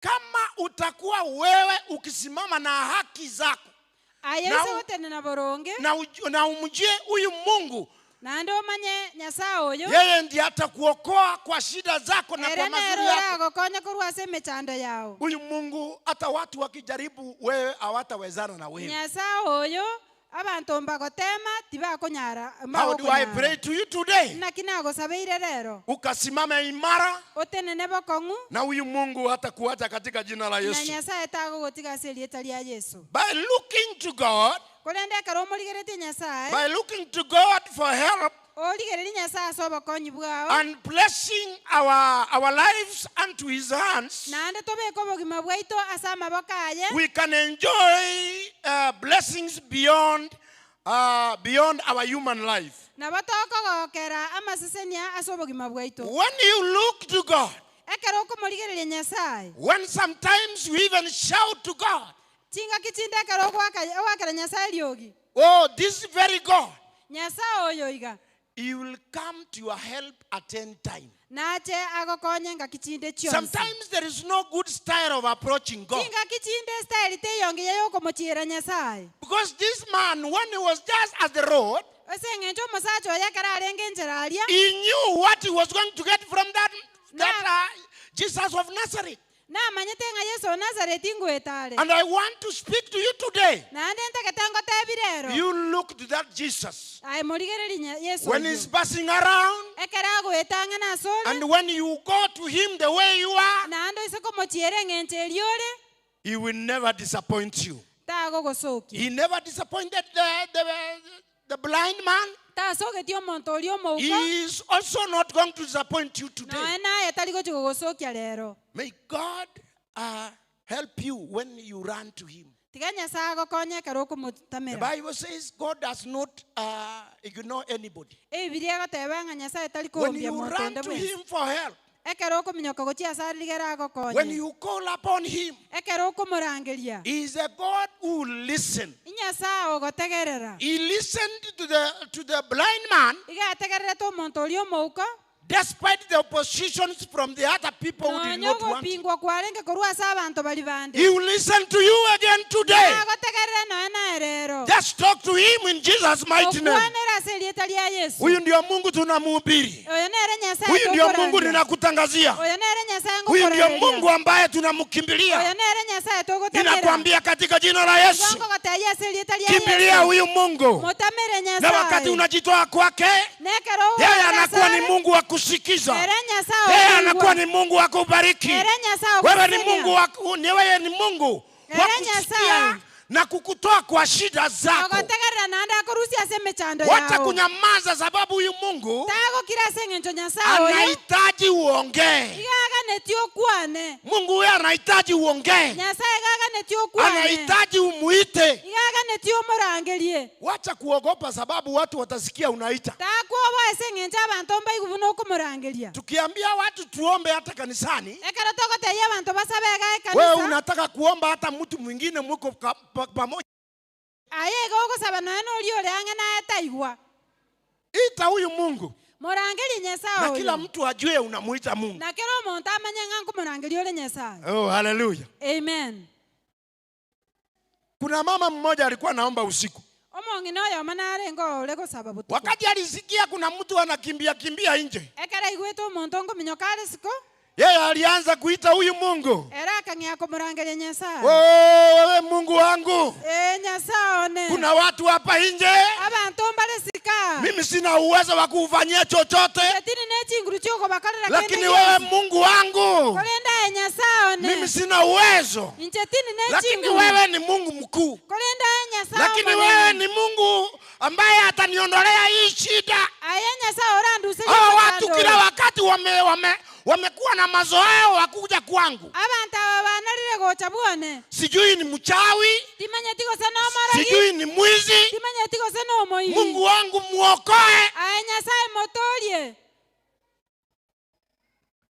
Bwana asifiwe. Amen. Baada ya kama wiki moja, Wiki ya moke ya elire. wenye walikuwa wameenda pale, Bali bachieta asalia. wakaenda wakaongea mahali. Bakaenda bakakwanase. Wakasema huyo mama, Bakateba omong'ina oyo. ukienda kwake, Gose koenda bwoye. yeye kazi yake ni kuita Mungu na sauti kubwa. Emeremo yae no komorangeli Nyasaye neriogirie iguru. Hata wakati tulikuwa nafikiria sisi ndio tunamuogopesha, Ekera na twakaite ng'ani tutoko mwaboye. sisi ndio tuliogopa tukatoroka. Intu tuwabaite tukatama. Haleluya. Amen. Wacha kuogopa kumuita Mungu. Tiga kuwa wako morangeli Huyu Mungu anakupenda. Nyasaye gagwanchete. I told you that this God, Nagotebetinga Nyasaye. wewe ukimtumainia, Ayo isa komosemeria. atakuondolea wale watu hawakutaki. Nakoruseria abantu. Atakuondolea wale watu hakupendi. Nakoruseria abantu. Atakuondolea katika jina la Yesu. Nakoruseria seli. Atakuondolea wale watu wanakudharau. Nakoruseria abantu bali bagochayete. Haleluya. Amen. Wewe muite. Aya morangelie. Wewe usijali kama watu wanakujua aje. Aya tago kumelingana kia abantu Wewe bakomete. mkimbilie katika jina la Yesu. Mominyokera seli etalia Yesu. Huyu mtu ambaye yeye hakuwa anaona, Omonto oyo tare korora. the blind man, Omonto olio mouko. wakati unasoma historia ya commentaries zingine, Ekero gosoma ebitabo binde. that huyu mtu wakati aliona, Ekero omonto oyo aroche. alipendezwa na vitu walikuwa anaona, Igago kerete ebinto biri aroche. akaanza kurukaruka, Akaanza gotuma. akakimbia mpaka nyumba ya Mungu, Akaminyoka bakase nyumba ya na Nyasaye. akakuwa mtu mwenye anasimama na kumwabudu Mungu, Akaba omonto ogoterana komosasima Nyasaye. sababu hakuwa anaona. Ese ng'encha atare korora. Najua ukiwa uoni, Manyete ekero otari korora. hata ukipikiwa chakula tamu namna gani, Norosa liwendagere gwansa ng'encho. mdomo tu ndio itakwambia ilikuwa tamu, Nomono bwokora agotebi ng'angwansa yaye. lakini uioni. Kolende toikoyerora. Hata mwingine akikutengenezea chakula ingine, Omonto one nakorosa lindagere nde yonsi. lakini aweke chumvi vizuri na mafuta kidogo, Abeke echumbi biye na maguta ake. wewe utasema umekula chakula tamu, Abagoteba kwalire ndagere ngiya. sababu hukuona. Ese ng'encho torochi. Lakini huyu Yesu, Kolende Yesu oyo. Kolende Yesu oyo. akikufungua macho, Aise gokoigora amaiso. akikufungua macho, Aise gokoigora amaiso. utaona vitu vizuri, Norore ebinto ebiya. utaona vitu vizuri. Norore ebinto ebiya. Bwana asifiwe. Amen. Kuna jambo moja nataka tusome. Ekenteka monkere nteke tutasome. Kuna watu wako na macho Abantu mbale na amaiso. lakini hawaoni. Kolende mbali korora. In the book of 2 Kings, Ase abaruoti ya kabere. 2 Kings chapter number 6, Abaruoti ya kabere I want us isanemo. to read 16. Tasome 19. If you are there, let us read. Abaruoti ya kabere. Kama uko hapo tusome. Isanemo. Ogosoma 19 goteba. Elisha agatebia omosomboye. Elisha akamwambia yule kijana wake, Tibuoboa. usiogope. Ekiagera abuo bale amo na intwe nigo bara. Wenye wako wanatuchunga sisi. Igo bara abange goetane bali bale. Wako wengi hata kushinda wao wenyewe unaona na macho ya kawaida. Aha. Just repeat. Elisha agatebia omusomboye Aha. tibuoboa Yes. ekiagera abo bare amo naintwe nigo bare abange goetania baria Yes. bare na barobwo. Hebu endelea kidogo. Elio Elisha agasaba Ah. akabora Yes. ayo monene Eh. nagosabire Eh. ramokia amaisaye Ah. elinde arore Ngoja nao kidogo. monene. Ngoja kidogo. Bwana asifiwe. Amen. Elisha akasema nini? Mungu wangu, Elisha agateba ki nyasaa omonenone fungua macho yake. imo igora amaiso Nifungulie huyu kijana macho yake. igora amaiso yoya Leo nami ninakuambia Mungu afungue macho yake. Yara nainche nagotebi Oh, nyasaa igora hallelujah. amaiso May God open your eyes tiga nyasaa igora so amaiso that you see. digero nyare korora Wakati alifunguliwa macho, ekera igore tu amaiso aliona wale watu wengi igarocha abantu abange ambaye hakuwa amewaona. baliatanya ataroche Huyu Mungu wetu oyo nyasaa oito wakati atakufungulia macho ya ndani, ekerara ko igora amaiso ime wakati atatembea na wewe na macho ya ndani, ekerara igora amaiso ime you will see how he has taken care of you. no arora buna akorendire. Bwana asifiwe. Amen. Kuna wakati hata tunatembea njiani, Chinga kichine njire toko unapata huyu Mungu amekuondoshea vitu. kwanyara nyasaa okoruseirie bintu. Bwana asifiwe. Amen. Kijana wa Elisha, Omo muroli bwa Elisha ukisoma sana huyo ni kama alikuwa ni Gehazi. omo muroji alikoro ku Gehazi. Labda huyu Gehazi, Gehazi oyo wewe unajua, na ukisoma historia ya Gehazi nando isoko soma omugano Gehazi ni ile alikuwa ni kijana wa mtumishi wa Mungu, igalenge omosomba bwa Elisha lakini hakuwa ameelewa vizuri kuwa na kutembea na mtumishi wa Mungu. tamanyete buya bunagotara na omosomba Nyasaye. Wakati aliangalia kwa mlima, Igekara aligeretie gatunugoro akaangalia vile mfalme ametuma farasi wakuje kupigana na Elisha. akarrabu no maruoti atomire abantu nechi farasi bacha kurwania Yeye Elisha. aliona zile farasi tu, Era akarrachi farasi chirichoka akakimbia kwa Elisha, akaminyoka se Elisha akamwambia mtumishi wa Mungu, akamatebia omosomba wewe Nyasaye. angalia pale mlimani, Igere lialia sege tunwa wewe mfalme ametuma omaruoti otomire farasi na askari wakuje kutuua. farasi n'abasikali bacha Sasa mtumishi wa Mungu, tutafanya nini? Nono omosomba Nyasaye ng'aito ngitogokora. Ndio Elisha alisema afunguliwe macho. Elisha akamatebia tiga igorwa amaiso. Wakati alifunguliwa macho, Ekera igore tu amaiso aliona wenye wako na yeye. akaroranga balia barenga The amana Bible barabo. says Ebibilia goteba that the number was greater than what he saw. enamba igo yarenga enene gwetani elia roche. Bwana asifiwe. Amen. Na wewe nataka kukuambia katika jina la Yesu, Nanche ntaketogote yase huyu Mungu ambaye tunamtumikia, Nyasaye oyo huyu togokora. Mungu ambaye tunamkimbilia, Nyasaye oyo ni togotamira. Mungu ambaye ametulinda. Nyasaye otorendire. Hata kama kuna watu wanainuka, Nonya abantu huyu baba Mungu yeye hakuachi. Nyasaye taragotiga. Wacha kufungue macho leo katika jina la Yesu. Tigako igora amaiso lera selita ya Yesu. Unapotembea kuanzia leo, Ekero gutara gwansera rero. macho yako yakafunguke, Amaisa aigoke. maisha yako yaendelee, Obogima bwawe ukaweza kubarikiwa. Onyara gosese. Haleluya! Amen.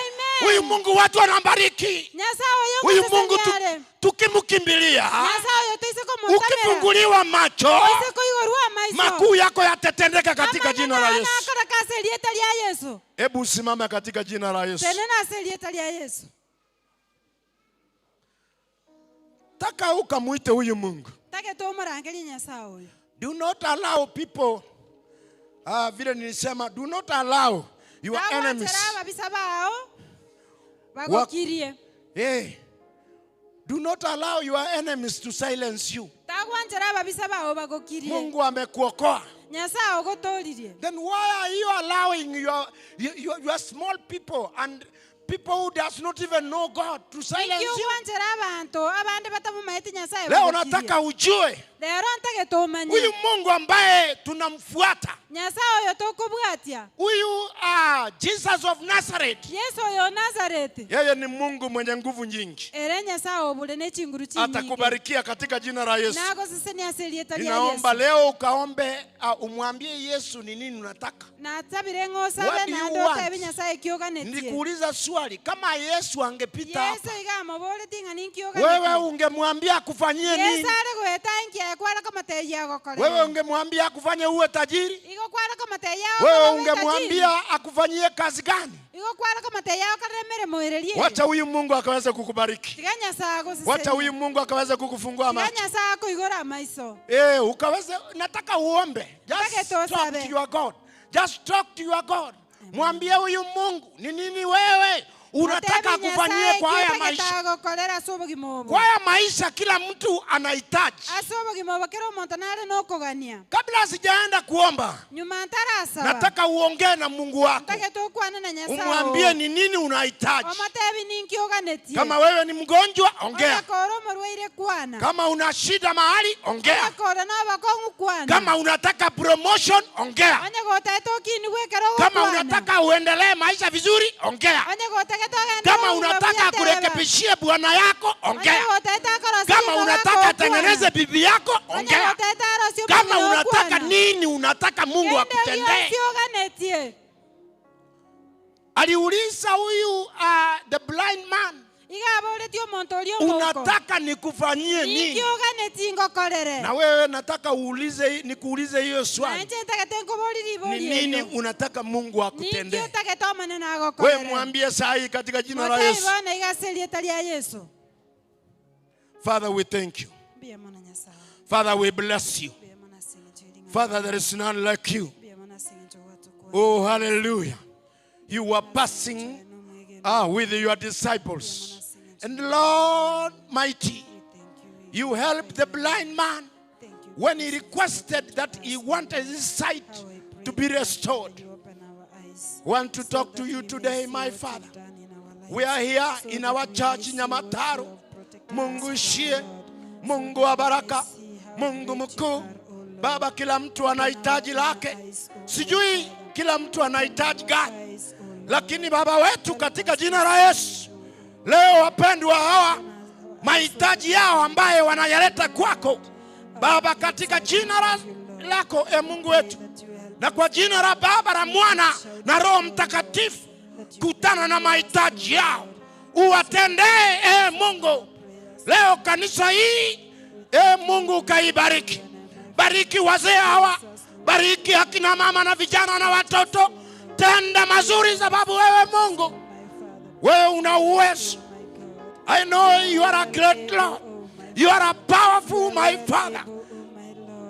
There is nothing which is impossible to you, Lord. How do I pray today, Lord, that you meet our needs, my Father?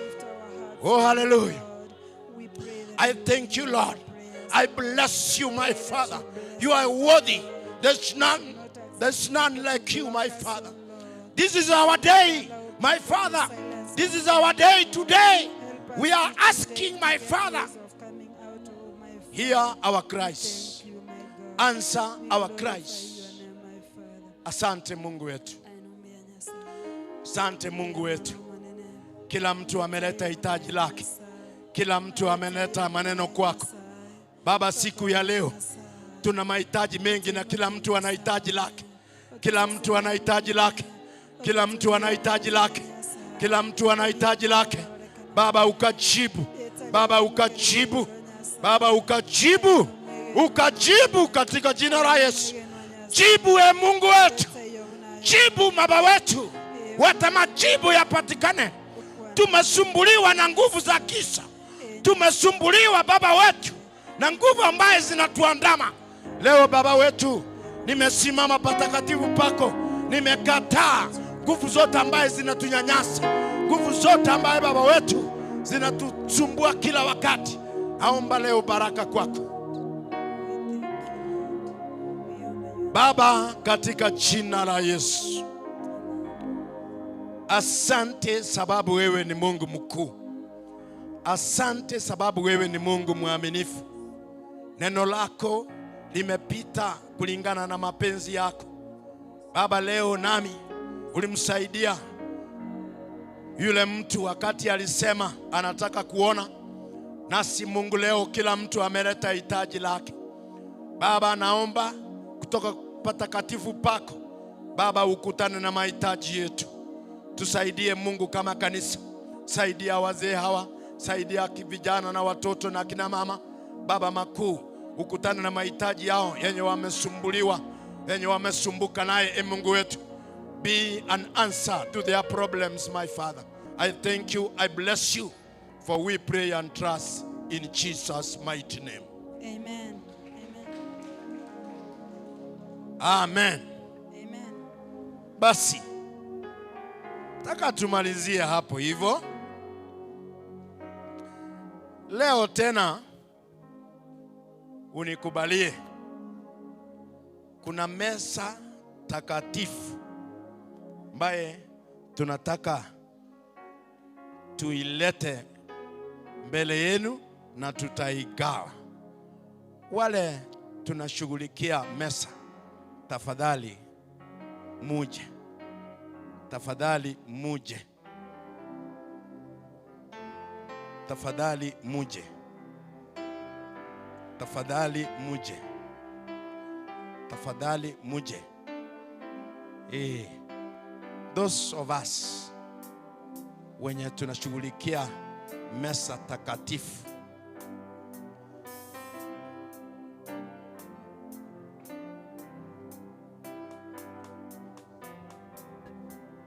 Unikumbuke Yesu, unapowazuru wengine, naomba unikumbuke, usinipite Baba. Unapowazuru wengine, naomba unikumbuke, unikumbuke.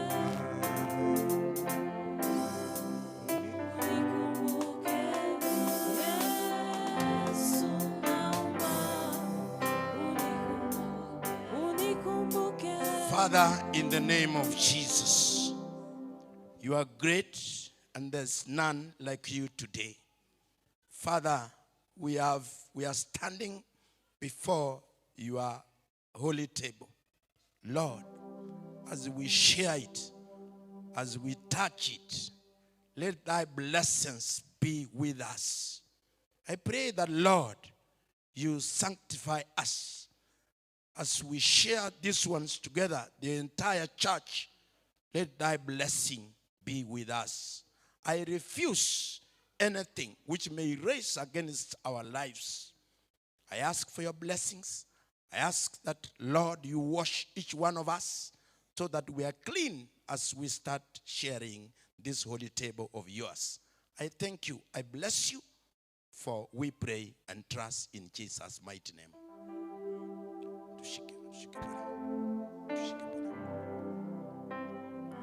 Yesu, unapowazuru wengine, naomba unikumbuke, usinipite Baba. Unapowazuru wengine, naomba unikumbuke, unikumbuke,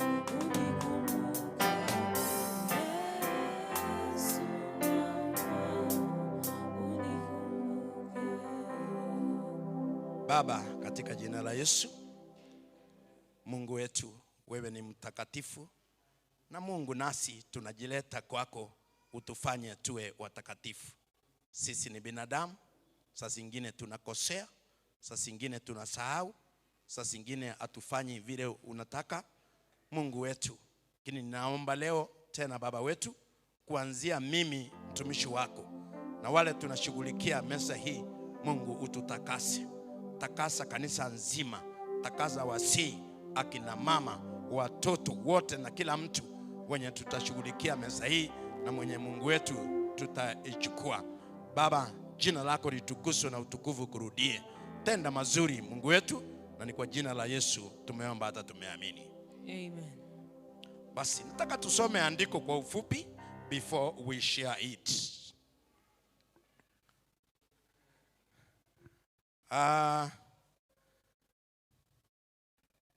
The book of Second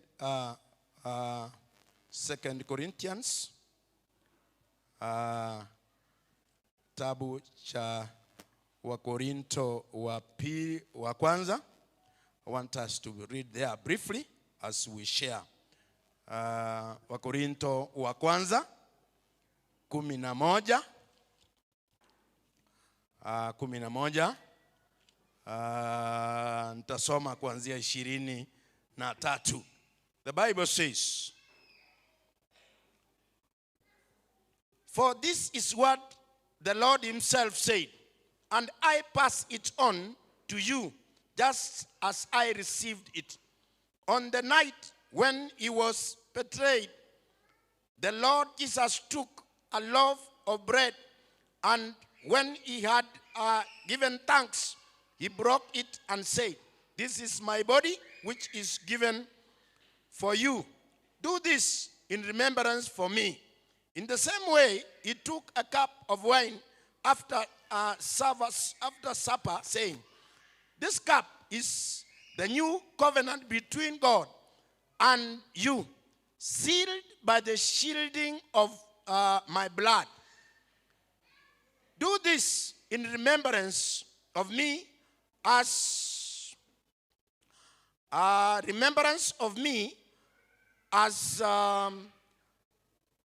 you drink it. For every time you eat this bread and drink this cup, you are announcing the Lord's death until he comes." Bwana asifiwe.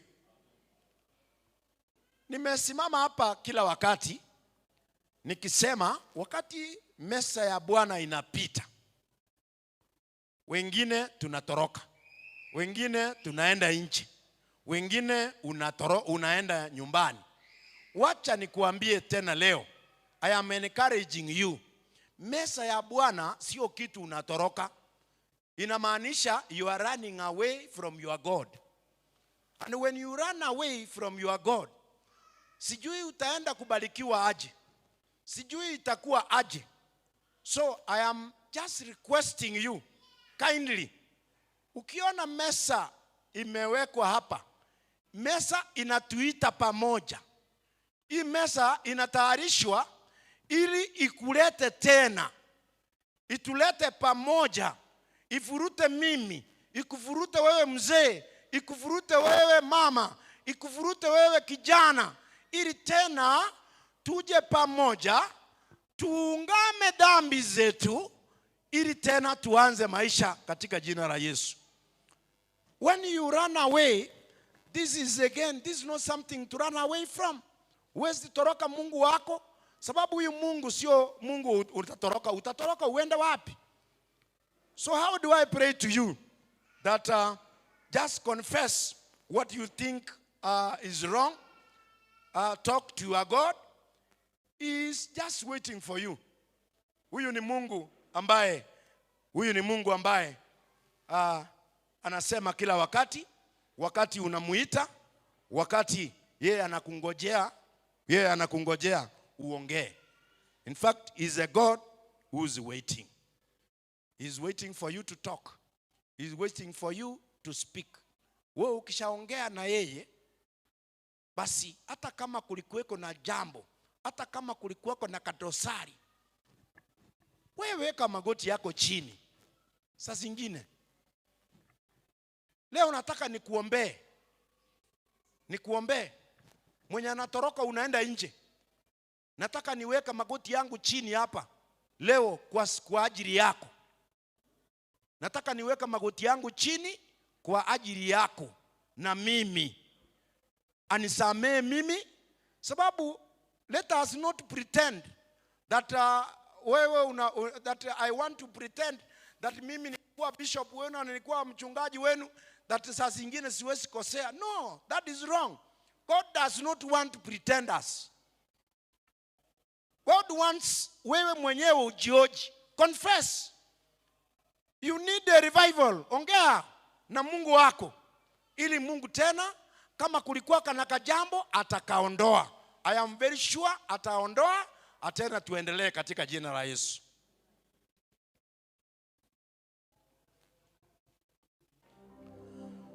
Father, in the name of Jesus, leo hii Mungu wangu, nimeweka magoti yangu chini kwa madhabahu haya, na kwa sababu ya meza hii. Mungu wetu, wewe ni Mungu ambaye ni Mungu mkuu, ambaye ni Mungu kimbilio letu, ambaye umetuokoa na umetuleta umbali huu. Leo Mungu, nami najileta kwako vile niko. Unisamehe mahali nimekosea na mahali sijafanya vizuri, tena unipe nafasi nyingine. Naomba tena Mungu wetu, wazee wa kanisa hili, akina mama wa kanisa hili, vijana wa kanisa hili, wote ambaye Baba wetu wanashiriki kwa meza hii, Mungu, iwe kuna jambo, iwe kuna kitu itendeka, Baba wetu, sio labda kwa kupenda ama kwa kusahau ama kwa kufanya makusudi. Mungu wetu, kwa jina la Baba, la Mwana na Roho Mtakatifu, leo Mungu naomba ukatutendee mazuri, ukatusamehe katika jina la Baba, la Mwana na Roho Mtakatifu. Baba, tena tunaposhughulika na kukula meza hii ama kushiriki meza hii, Baba, uwepo wako utembee, nguvu zako zitusaidie, utuondolee venye vimetukwasa, utuondolee nguvu za giza, ili uwepo wako na baraka zako zitufuate. Najua Mungu utatusaidia. Wewe ni Mungu ambaye unasameha. Wewe ni Mungu ambaye tena unawapa watu nafasi ya pili. Utupe tena hiyo nafasi. Kwa jina la Baba, la Mwana na Roho Mtakatifu, na tuseme amen. Basi. Just open. Just open. Fungua tu, just fungua.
Baba, katika jina la Yesu, bado hatutachoka kuliita jina lako.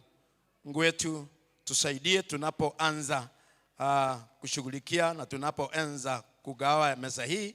Mungu, ukatuondolee vikwazo vyote, tupe nafasi nyingine Mungu wetu, na kila mtu abarikiwe katika jina la Baba, la Mwana na Roho Mtakatifu. Yeye anasema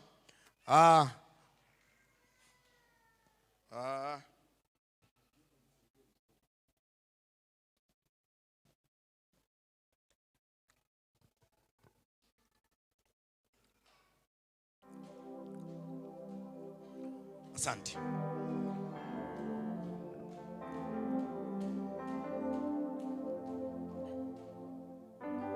Umesema wewe jina lako liko niwe mwanadamu nani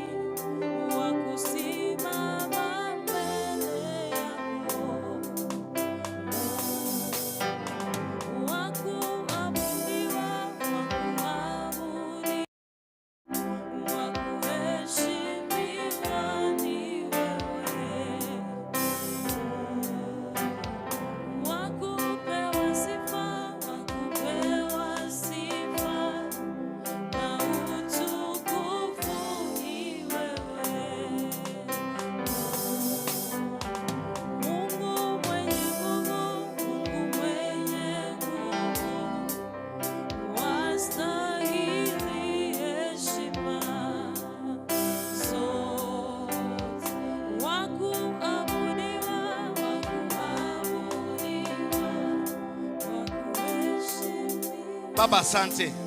Tunapoanza sasa kugawa kwa kanisa nzima, Baba utubariki na ubariki kila mmoja. Ni kwa jina la Yesu tumeomba hata tumeamini. Amen. Bas, can you kindly share it?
Unaweza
manukato.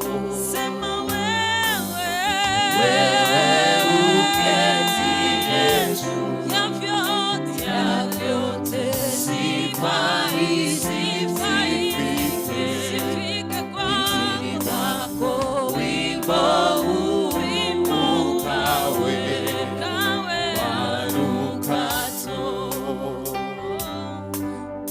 Wewe uketie juu ya vyote, sifa hizi zifike kitini mwako. Wimbo ukawe manukato. Wewe uketie juu ya vyote, sifa hizi zifike kitini mwako. Wimbo ukawe manukato.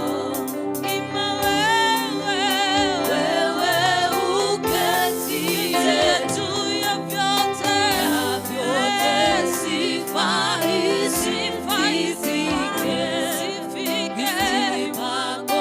Wimbo ukawe manukato.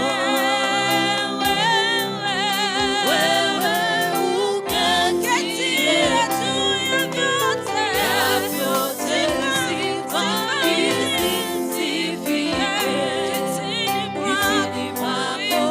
Wimbo ukawe manukato. Sema wewe uketie juu ya vyote, sifa zifike kwako. Wimbo ukawe manukato. Sijui kama kuna mwenye amesaulika. Is there anybody that tumemsahau? Ni haki yako ushiriki kwa hiyo mesa, na kama hamna basi wacha tuombe.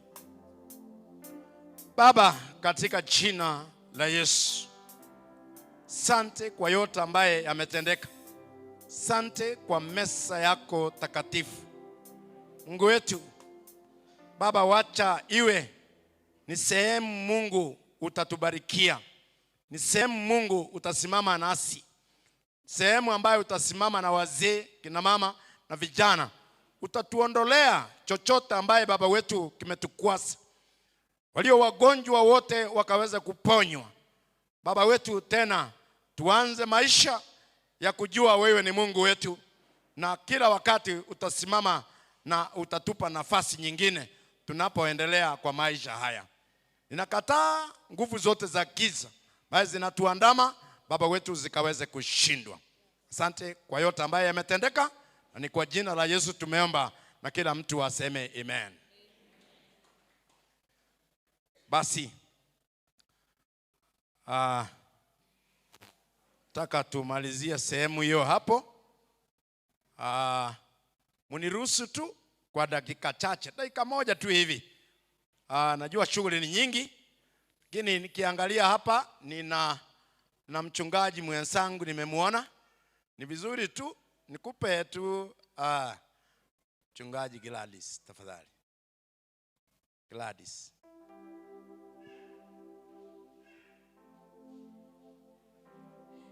Sio vizuri ni kuache utusalimie?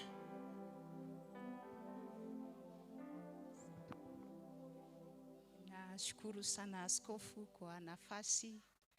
Washirika wa Nyamataro na wasalimu. Amjambo. Naomba tusalimiane. Amjambo. Naomba, sina muda wa kuambia maneno mengi. Mimi naitwa Gladys Nyagucha, ni mhubiri wa Itibo Girls. Kwetu ni Getare ambapo askofu anatoka. alafu mimi ni mshirika wa KCPAG. Nilikuwa napita hivi nikaona wacha nishiriki pamoja nanyi. Nimebarikiwa kabisa, neema ya Bwana itutoshe. Nashukuru. Basi asante mchungaji. Ni vizuri utusalamie. Basi nataka nimalizie hapo. Deacon tafadhali. Just come over and take us to another level. May God bless you.